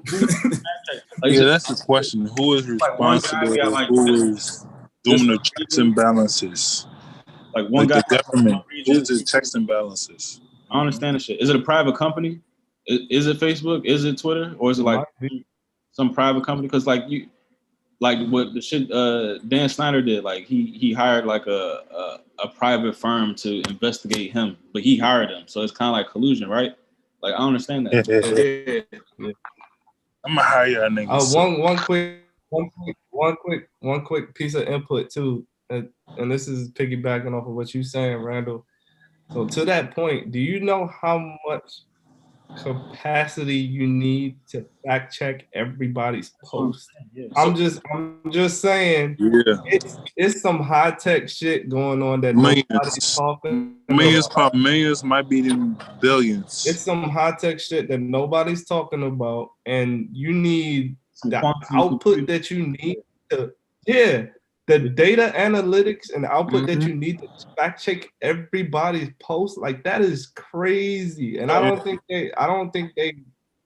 that's gonna be a new job. That's gonna be a new job. All right, so Paul, do you think it's like they're only like searching for certain, keywords or something? Well, that's the thing too, but that's the analytics that goes into that. It's word catches, but it's also phrases. That's what I'm saying. Like I'm in that realm, and I just know what capacity it takes just for one building to do that. Or maybe like a person is flagged, or a person that hashtag was flagged, or maybe even just the total amount of views. When it gets to total amount of views and this topic, like we're just gonna be first.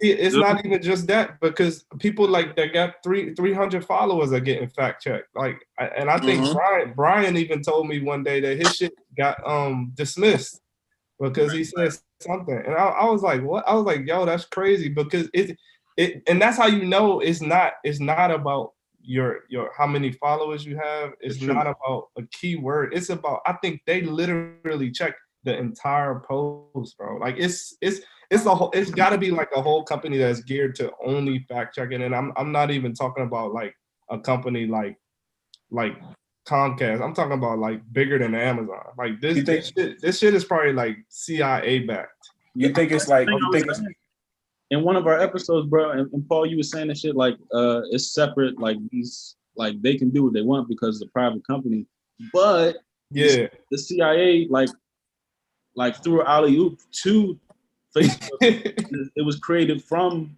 a discontinued program called LifeLog. LifeLog Yeah. Facebook. That's what the shit is, and it started with the CIA. It's a compilation of all of it, man. You think it's like people like hitting like report, or you know what I'm saying, like, so hypothetically speaking, if somebody posted something and you hit report, and basically like you can report and say this information is incorrect, or I don't know the term, but you can that's also a trigger, that is a trigger for it as well. Yep. Easy. And it could be an algorithm too. It could be an algorithm where some like one portion of it is flagged, and then they have the review team. I think it's like literally like an assembly line. If you could think of an assembly line, like I think one person's flagging it, and they tell, hey, this is suspect. You review it, and then this person reviews it, and then and then like, nope, when this ain't flying, flag it.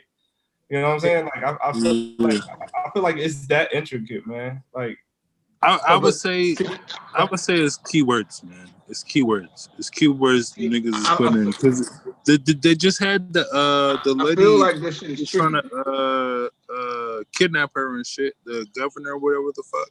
You know what I'm saying? It's keywords. And we all know there was y'all saw the joint where they were trying to kidnap the governor, the lady or whatever.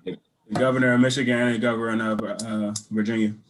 Yeah, man. It's keyword. I think feel it's like keyword. It's tricky though because it's like this. It's like, right, a lot of people get their information from the mainstream news, Mm-hmm. So it's like if we've been watching this whole coronavirus shit. You'll watch one expert say this, then you'll watch another expert say the complete fucking opposite of what the last dude.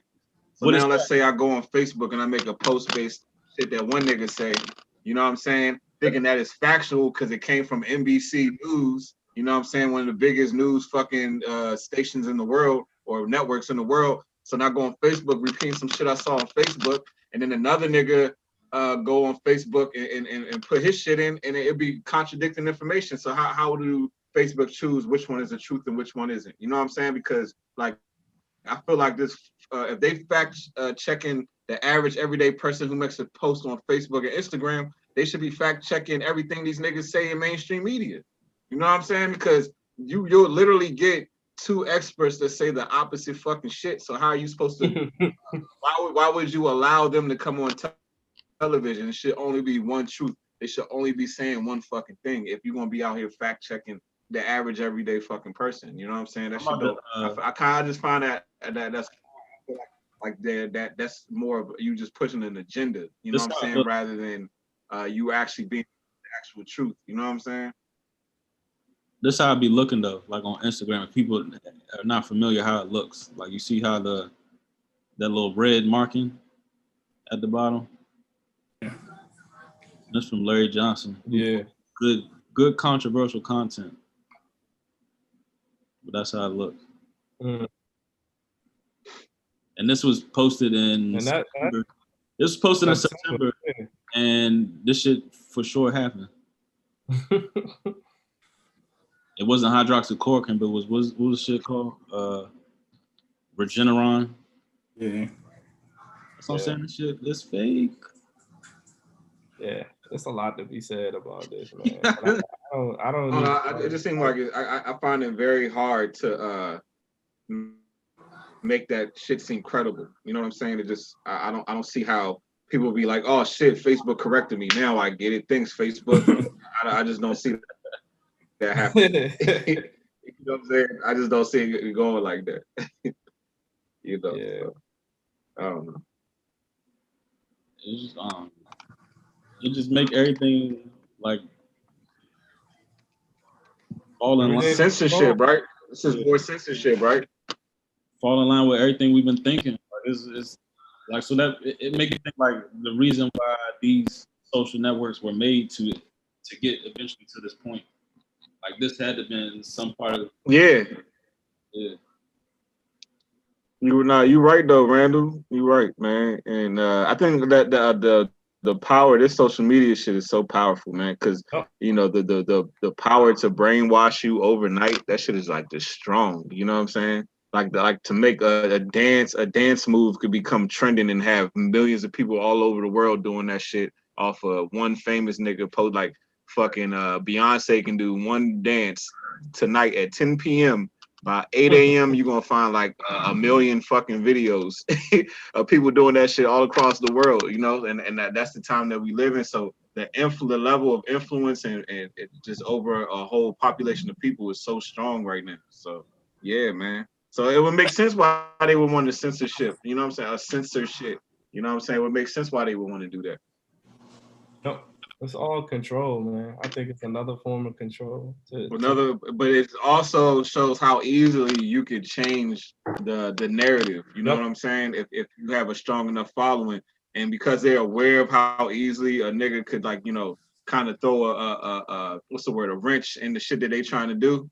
Like, they gotta control their shit, so they gotta control the narrative. You know what I'm saying? So it makes sense. That's why I say this shit is like weaponized now, because like at one point It is weaponized. one point in time, the internet was like a real live tool for us to get like information that we wasn't used to, because like we was like engraved in like this type of, you know, School stuff. public school like teachings and shit. But when you start getting on the internet, like, you know, this everything ain't go down how they taught us. So when we start using the internet as a tool, they taking this shit now and flipping it on us.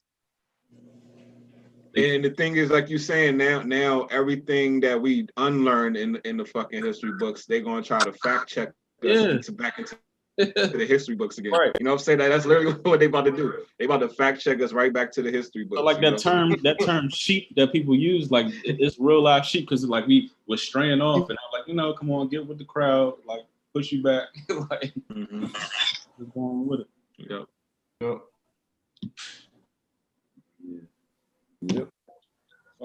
I'm sharp. I hope everybody else is sharp. I'll be sharp. You know what I mean? And that's what we be doing in the DMV. Yeah, I mean. Yeah, I mean. Yeah, man, we be out here. We be out here. Shit. Since you said DMV, some of the best things about living in the DMV. I know we got so much access to different media streams and media outsources, so that might be a gift and a curse. But what's some of the true positives or best things that you have about living in the DMV? The people in the DMV is just make the shit unique. People, our culture, our lingo, our style makes a huge impression. So like, if anything, the people of the DMV is like the biggest gift to, I don't know, just the area.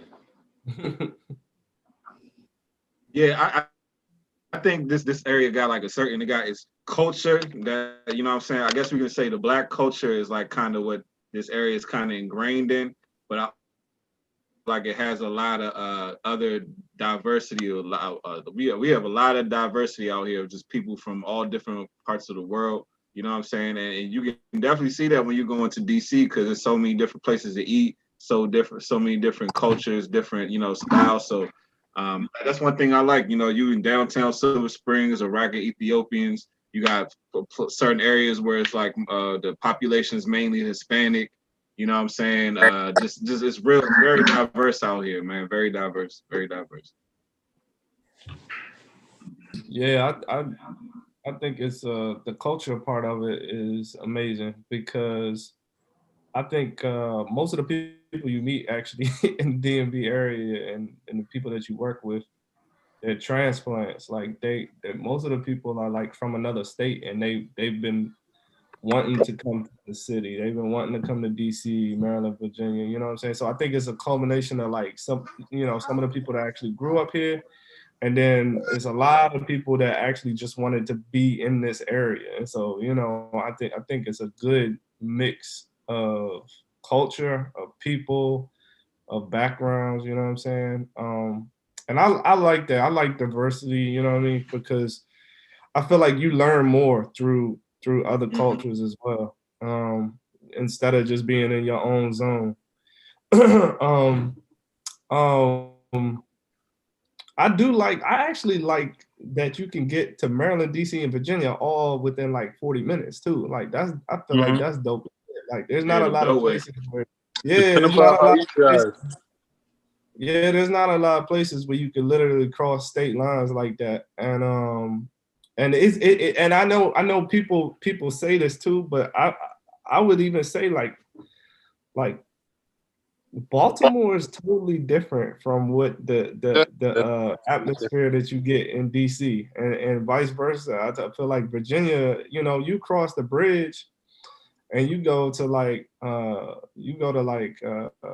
Lorton or Richmond, like that's just totally different from Maryland. And we can stick with the DMV, just the train lines and stuff like that, but you can literally go from Baltimore to Virginia on your train ride and then go all the way back to go back home within the 3 states. So I think that's dope.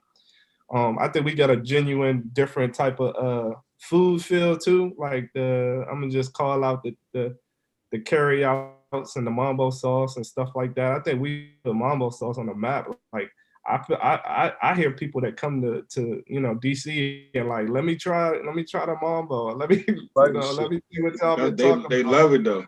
Yeah, they love that shit. They love it. They love it though. Crab cakes. Shit, Crab cakes to Baltimore, Annapolis. Yep, crab cakes. Just crabs in general. Just crabs in general. Yep. I throw in opportunities as well. Like, you know what I'm saying? Like career. Yeah, that's another one. Also entrepreneurship opportunities. You know what I'm saying? I think that's a big thing. And then I said it last time, or I said it one of the other times, but y'all might not agree, but I enjoy the fact that we have all 4 seasons. You know? Like I thoroughly enjoy like all 4 seasons. Like, you know what I'm saying? We get the snow, but at the same time we still get some we get some sun, and we also get the rain as well as the trees falling.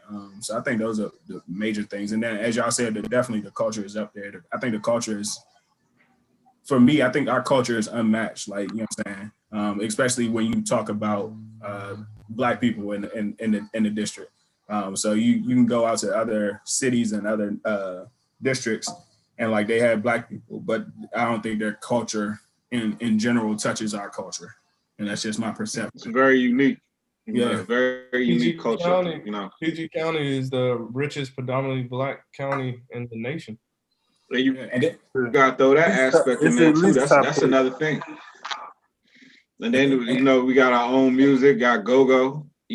So he's like, even that, like there's not that many areas that got their own genre of music. You know what I'm saying? So even that right there alone, that's another thing that helps you stand out. At one point, we had our the fashion, where it was literally like you only gonna find these clothes in DC, and you only gonna see niggas in the DC area wearing this shit. Like it kind of died down a little bit, but like at a point, that shit died down. that's what it was. Nobody rocking that shit. Everybody it died down. And if you listen to that's true. The King's Disease by Nas, he shouted that out too, Marcus. He shot out We Are One and okay. And a couple other like Sabiato and stuff like that. So that was dope. Okay. This shit has died down. Yeah, so I mean, yeah, that's important though, man. I think that's like just those right there within itself. I don't think you can say that about a whole lot of different areas, Damn, and then we can also throw in the sports aspect too. Like if you think about like all the prominent people that have come from here. I mean, well, not only sports, but sports and entertainment. Like, you know what I'm saying? That's also a big comedy, everything. We got Martin Lawrence and Dave Chappelle alone, just in comedy. Nigga, like, top 2. That's just them 2 right there. Like, that's top 3. All people's comedic anyway. Anything. Martin Lawrence and motherfucking Dave Chappelle. Top 3. They're definitely top 3. I don't know where the fuck what's his name? Hey, your perception is your reality on that one, but they up there. It is. They're at least top 3.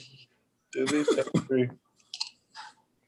You got that's what I was gonna say. Richard Pryor. I don't know where he's from or whatever, but like definitely I know. Huh? Probably from like the Midwest. Midwest, yeah. Real country shit. I'm gonna also throw in the colleges around here because I feel like a lot of people from East Coast, West Coast, South, they come here for the colleges like Georgetown, Howard, like predominantly black college. Howard is like in the top. You know what I'm saying? Yeah. As far as sought after colleges, so I even throw that shit in there. I feel like some people that come here just for college, they end up staying. You know what I'm saying? Just because of the culture and the people. I wouldn't say it's just for that, but I would say it's just because they see other black people doing well, other colored people doing well. You know what I'm saying? It's a lot of opportunity, like Alex was saying out here. The opportunity out here is higher in a lot of different areas. Because like if you live in like rural, like fucking North Carolina and shit, nigga, you probably to find a job is going to be a lot harder. But out here, so many businesses, it's a lot going on. Yeah. So, the opportunities out here is a lot higher than probably in most areas, So I do agree with that. Because DC right there, and the DC is a fucking melting pot of all cultures. I don't give a fuck. I'll also say from Germany or some shit. This is a fucking melting pot. And the other thing I'll say about this DC area, the black culture out here is strong because I remember I was driving through DC the other day and I seen like a white family. And I'm looking, it was like they had like these little kids, and I'm like, damn, that's like the first generation of like white kids from DC. Cause you ain't never really meet white people from DC. That shit that shit almost don't exist. You know what I'm saying? Like, so it's like, it's just to see the little white family, like maybe in 20 years from now you're gonna start seeing white people saying I'm from DC. Cause majority of them, like you almost none of like the white people that live in the DC area, none of them are from the city. Like almost none of them are from the city. So, so it's just something to see now, and especially the city has been more gentrified now. So now it's going to be interesting to see what it's going to be like in 20 years with white people that's actually from DC. That's like some first shit. Well, you got white motherfuckers talking about they African and shit coming from South Africa and shit. So professors. That's real shit. Also, like shit, you got what's her name? Charlize Theron? Whatever the fuck. I don't know how many motherfucking blockbusters she done had. She from DC or she from out here? No, I'm saying she's a South African. She's a South African. We quote unquote South African with her white ass. We're talking about DMV, sir. I know, that's what I'm saying. Yeah, I know, that's what I'm saying. He's talking about white folks growing up in goddamn DC and shit. I'm like, it's nothing. If you can have white South Africans talking about we African and shit, so DC would be nothing. Common thing. It's nothing.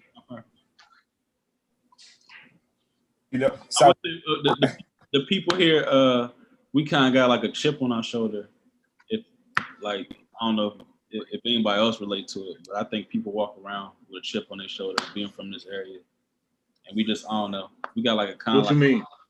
Like it's I'll give you it's a different swag. Yeah, it's a different swag. It's like an edge we have. And like, I don't know. Like we don't take bullshit or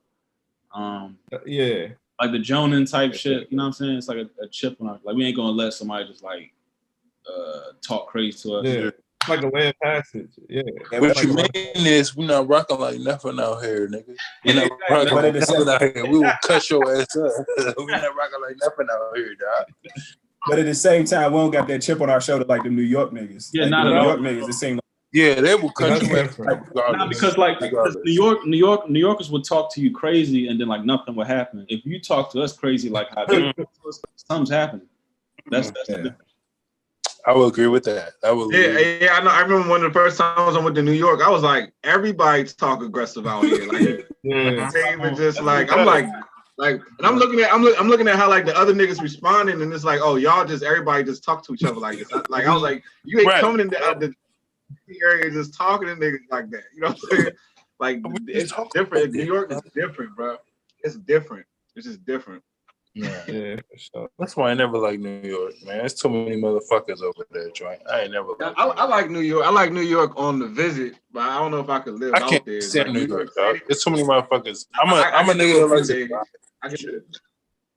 I can't even drive through that motherfucker. I can't fuck with New York. Yeah, I like it on If I can't drive through there, I can't fuck with you. I could do like a weekend and then just skip out.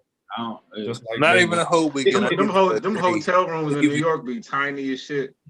They got some small ass hotels. Like everything in New York is so small and expensive. You know, like DC expensive, but New York is like smaller. You know what I'm saying? Like for no that reason. shit crazy. For no reason. For no reason. For no reason. I can't fuck with New York like that. I never fuck with New York. Y'all ever rode in New York subways before? I ain't never been on the subway in New York. No, I don't even want to do that. I don't even want to do that to Crazy, myself. bro. That shit's crazy. There's always something going on. It's like, you know how you ride the subway here and you'll see like teenagers acting up, or you'll see like, you know what I'm saying, like school kids like messing with like grown ass adults in suits. It's like in New York, like everybody's fucking like messing with somebody. Like you look left and you see somebody talking to somebody and somebody getting offended and somebody arguing. Why niggas going to jail every day? It's like, and it's so packed. Like their train system, like you be shoulder to shoulder for the most part. So that shit, it's almost like you're gonna be on edge regardless because you too close to people. And then you know how I'll be going to jail every day. I can't be fucking with these niggas. I'll be going to jail every day. I cannot.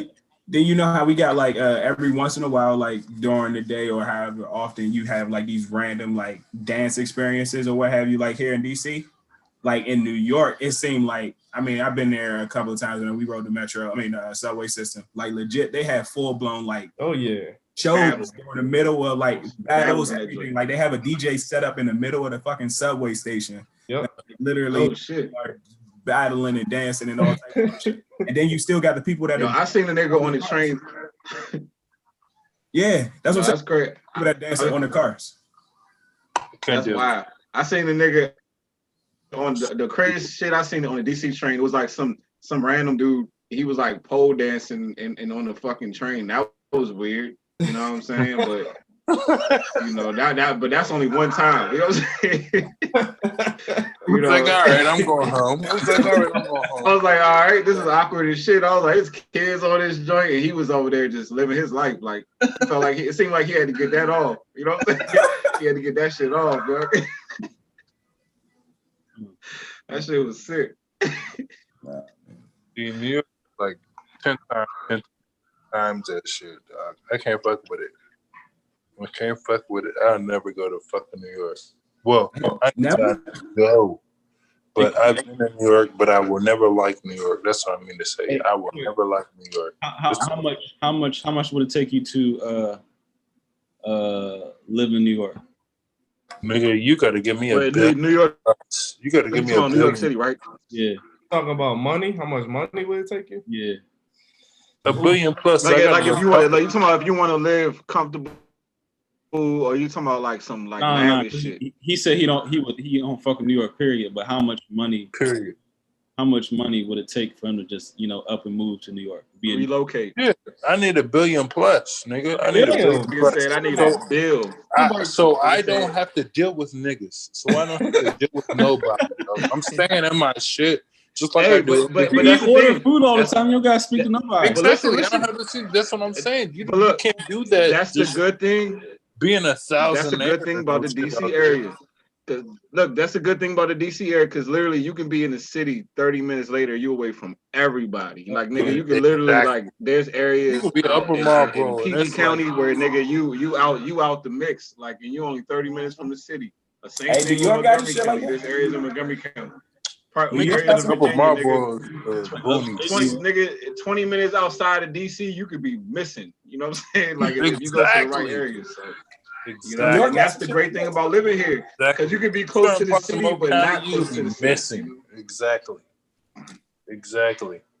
Shit, nigga, if I could find me a little joint out in Albany, nigga, like that's like the perfect location to me. Albany, like nigga, that shit is like literally right off Georgia Avenue, and it's away from everything at the same time. That shit is crazy.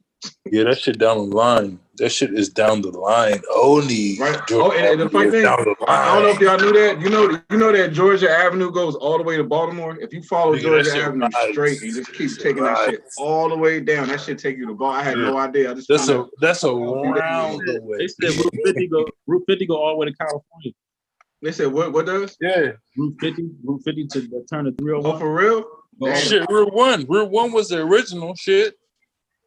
Route 1. Hey, Corey, I got another question. How much money would it take for you to do the Henny challenge? I knew that was coming. No, I never do it. I never do it. You would never do that? I'm a grown ass man at this point in time, and maybe you might have got me with some money when I was back in college. You might have got me. You may have got me. You may have got me, but I've never been like briefcase of cash. Huh? A briefcase with cash, like deal or no deal. How much cash? How much cash? I'm asking you. Yeah. You look. Ain't all right. When we all right, hold on. Before you answer, right? A bottle of Henny is like what, $35, $40, right? So basically, you spending $40 to make more money. How much bread would you have to spend to take that? And we talk about a whole fifth, right? Take that $40 and turn that into, you know what I'm saying? And we talk about a whole fifth, right? Yeah, the big one. Whole fifth. Yeah. So basically, somebody saying, "Hey, you spend $40, I'm gonna give you 40,000." You know what I'm saying? Where you take that Henny to the head for that 40,000. I'm only reason why I'm throwing that number out there because the bottle of Henny is about 40. So I'm just throwing that out there. Like for $40,000, would you take that shit straight to the head? Nah, I need at least a meal for that. Like, look at Alex. I'm with Alex on you don't know what's gonna happen. Corey, we don't have. Who do you think you are, Corey? Have you ever drank a whole fifth in one night? Like I'm saying, like, I'm not saying that one time. I'm just saying through a whole. You've done that shit before. That's what I'm saying. Corey done that. But that's what I'm saying. I've done it. I've drinking shit. You gotta pay your shit. But they talking about drinking that shit just straight up to the motherfucking head. No, you gotta pay me, nigga. Cause that motherfucking night, that motherfucking next day is gonna be, and it might be another couple of days that I'm gonna be fucked up, dog. I'm not gonna take no shit to you gotta drink a shitload of water. But just be out here off my motherfucking rocker, nigga. I'm drinking you're not about to have a gallon of water rocker for nothing. Now, if I do that shit, I'm drinking a shitload of water. I'm gonna take some Pedialyte. I'll just fucking drink some pickle juice, like any fucking thing that just keeps me hydrated and just keeps those effects off. That's what I'm fucking with. Okay, like, but if I do that shit, it's not gonna work. That shit is not gonna work because you're drinking a whole fucking tank, nigga. You're drinking a fucking. That's why tank you gotta at one point. try to do your best. I'm just gonna drink a shitload of water. You can go ahead and move your water and your pickle juice or whatever the fuck, but you're already gonna be off your goddamn ass. Who's gonna help you drink your fucking water and your fucking pickle juice or whatever the fuck? Talking about before or after, Mark? Before and after. I'll probably drink regular water, pickle juice. What? What's your price? I mean, I said 40,000. I probably do that shit for 40,000, dog. Okay. Nah, like let's be real. Like niggas be getting drunk and shit for the free. Like that's true. Come on, man. Like niggas be getting fucked up for the free, bro. Like come on, accident. Man. Let's be real. On accident. Like nigga, none of them are free, but on accident. On accident, but still, like you'll spend 40 to get fucked up. So why not spend 40 to get fucked up and make money? You know? Like I hear that. I hear that, but it's on accident. As long as I got my hospital bills covered after the fact. That's what I'm saying, nigga. I gotta do. I'll take 100K. I'll take 100K. That's my number. Had an IV ready. Right, all of that shit. I don't want to be charged. I don't want to get that bill for like 5,000. That's what I'm saying. I need some money, dog. As big as my ass is, dog, whoa. Whatever, nigga. I ain't even going in all that shit. Whatever, but as big as my ass is, dog, I'm a big motherfucker. As far as being taller than most motherfuckers and outweighing niggas and shit. But whatever. I'm just saying, dog. As big as my motherfucking ass is, I'm not. Yeah, I need some motherfucking money. I need some motherfucking money, dog. I'm too big.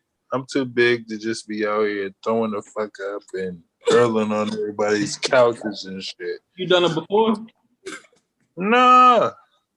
What? Yeah. Yeah. Oh, Erlen. Yeah, I've heard before. Yeah, of course. But I ain't took no goddamn bottle to the fucking head and Might shit. as well. No. Might as well. What Nah, the but fuck? taking the whole bottle of head is a lot though, yo. Hey Randall, if he Fucking added up crazy. all of them shots in Mexico, wouldn't that be a bottle? Yeah, easy. Plus.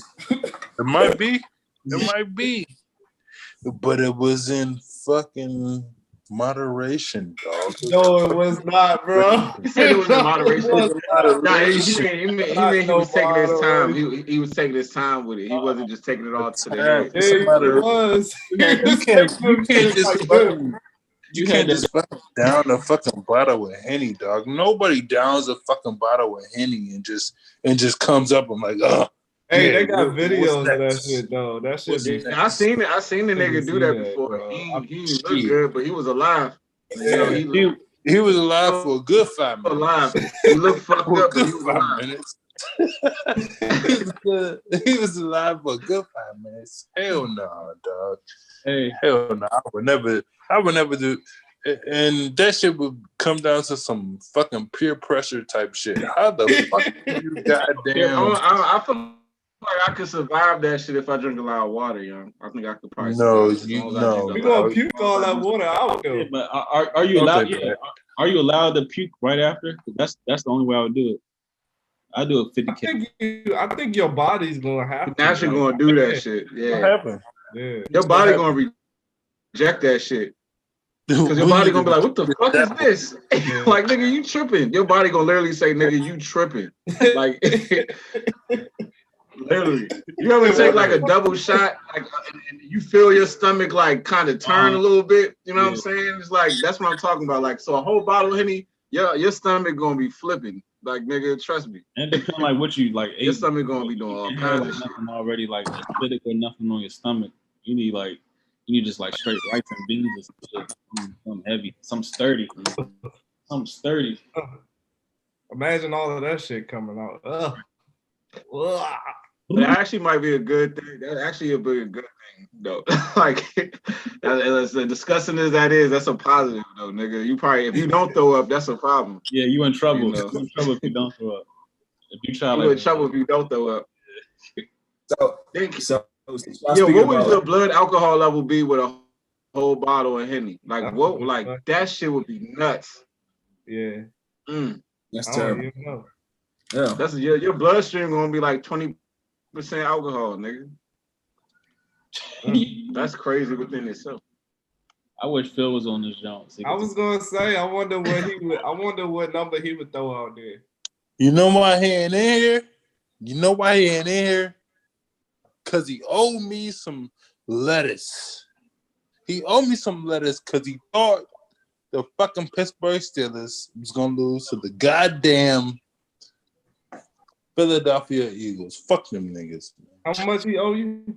50. 50. Just 50. Just 50. Can I get my 50 racks? Can I get my 50 racks? God damn, can I get my 50?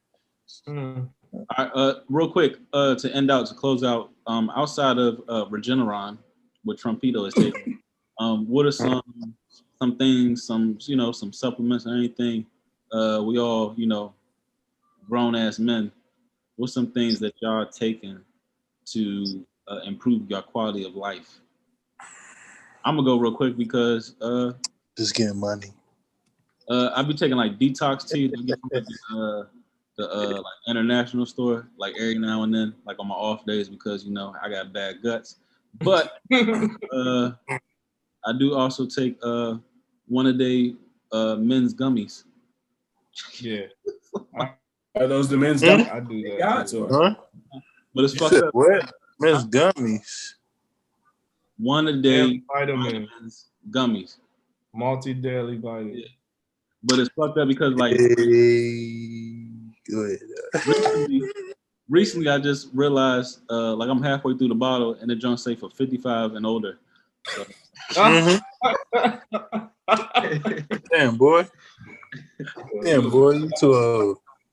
Or too young. You gonna finish the bottle? Yeah, I mean, I'm already, you know. What is that? What does that mean? Fucked up. You already fucked up.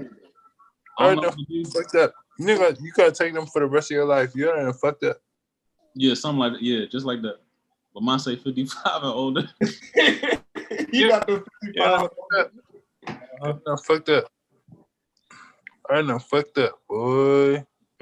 Yeah, I actually I do vitamin C pills. Not even actual pills. Oh yeah, 50 Oh plus shit, boy. geriatric. Don't put that up there. Why you do that to yourself? Don't do that. Don't do that. That just clears down the bottle though. It's like the prunes bottle. Why did you do that to yourself, son? Oh shit. But I do actually vitamin C. I do chewables. Don't ask me why, but I like the chewables better than the actual pills. I'm a little kid, but there's a lot of black men that have vitamin C deficiency, so that's something that I just make sure I try to take that. Get that orange juice. Get that orange juice. Do dairy. I don't do dairy a lot, so I actually try to get as much as Paul's vitamin D as I can. But I don't do dairy, so I need some type of, like supplement for that. So I'll always, the sunlight is a good thing for vitamin D, but they actually got that in them. They got that. It's a strong amount of that in here in these multivitamin joints too. So that's why I take these. And then zinc. Zinc is a big one because I feel like it has so many different benefits and it strengthens your immune system.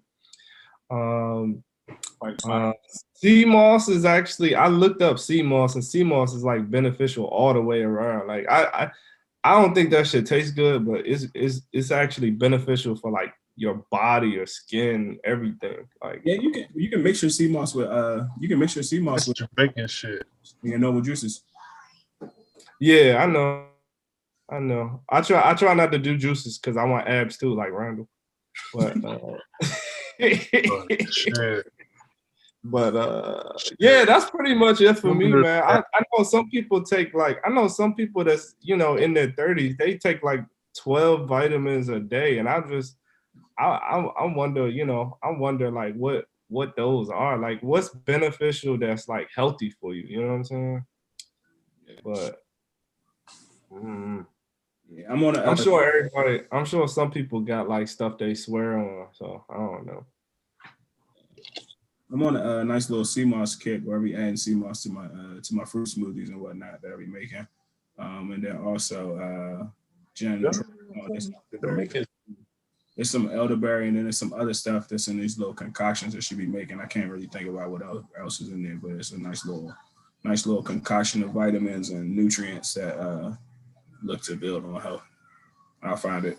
Anybody hear about was it something seed? Meringue? Yeah. No. Yeah, that's in the so we be taking like shots in the morning. It's like it's a shot of meringue, it's some like elderberry, it's some turmeric, and it's a whole bunch like flaxseed. Yeah, sometimes she even put flaxseed and maybe flaxseed oil in there as well. Yeah. So make sure if you take that stuff, you got a bathroom handy. I only do that on my off days. Oh yeah, and I do. They got these apple cider vinegar gummies too, because that just taking it, the concentrated part and doing it by spoon, that shit is potent, and you will go immediately to the bathroom.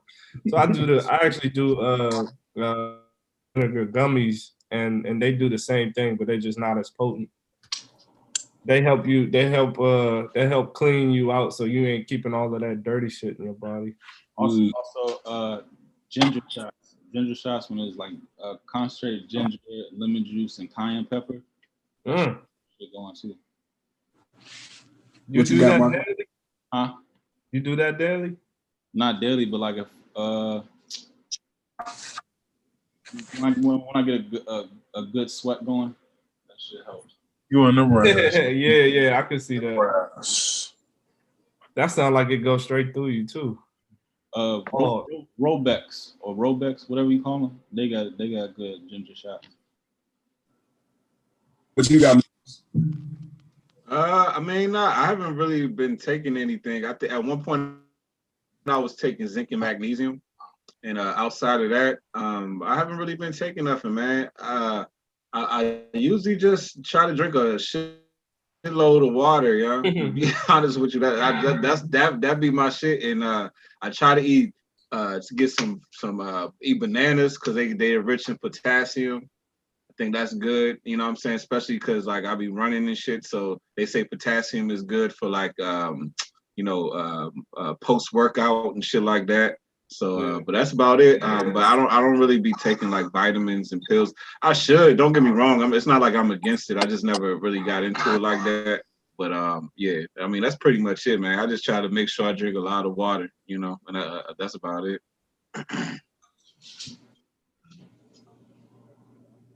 Corey, what you got?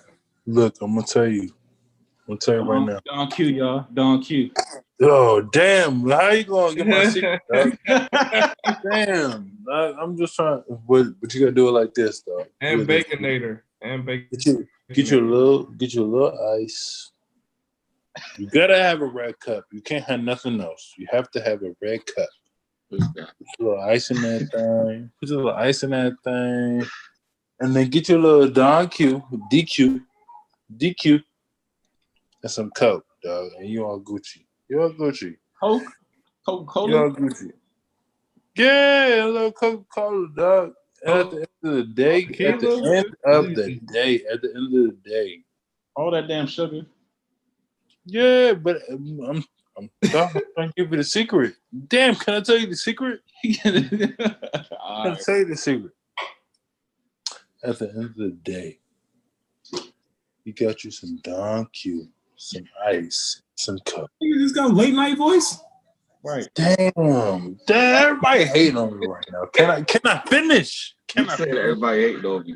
Can I finish? Tell him, Marcus. Can I finish, dog? I'm just trying to finish, dog. I'm trying to finish. Go ahead, Corey. Go Look, ahead. Hold up.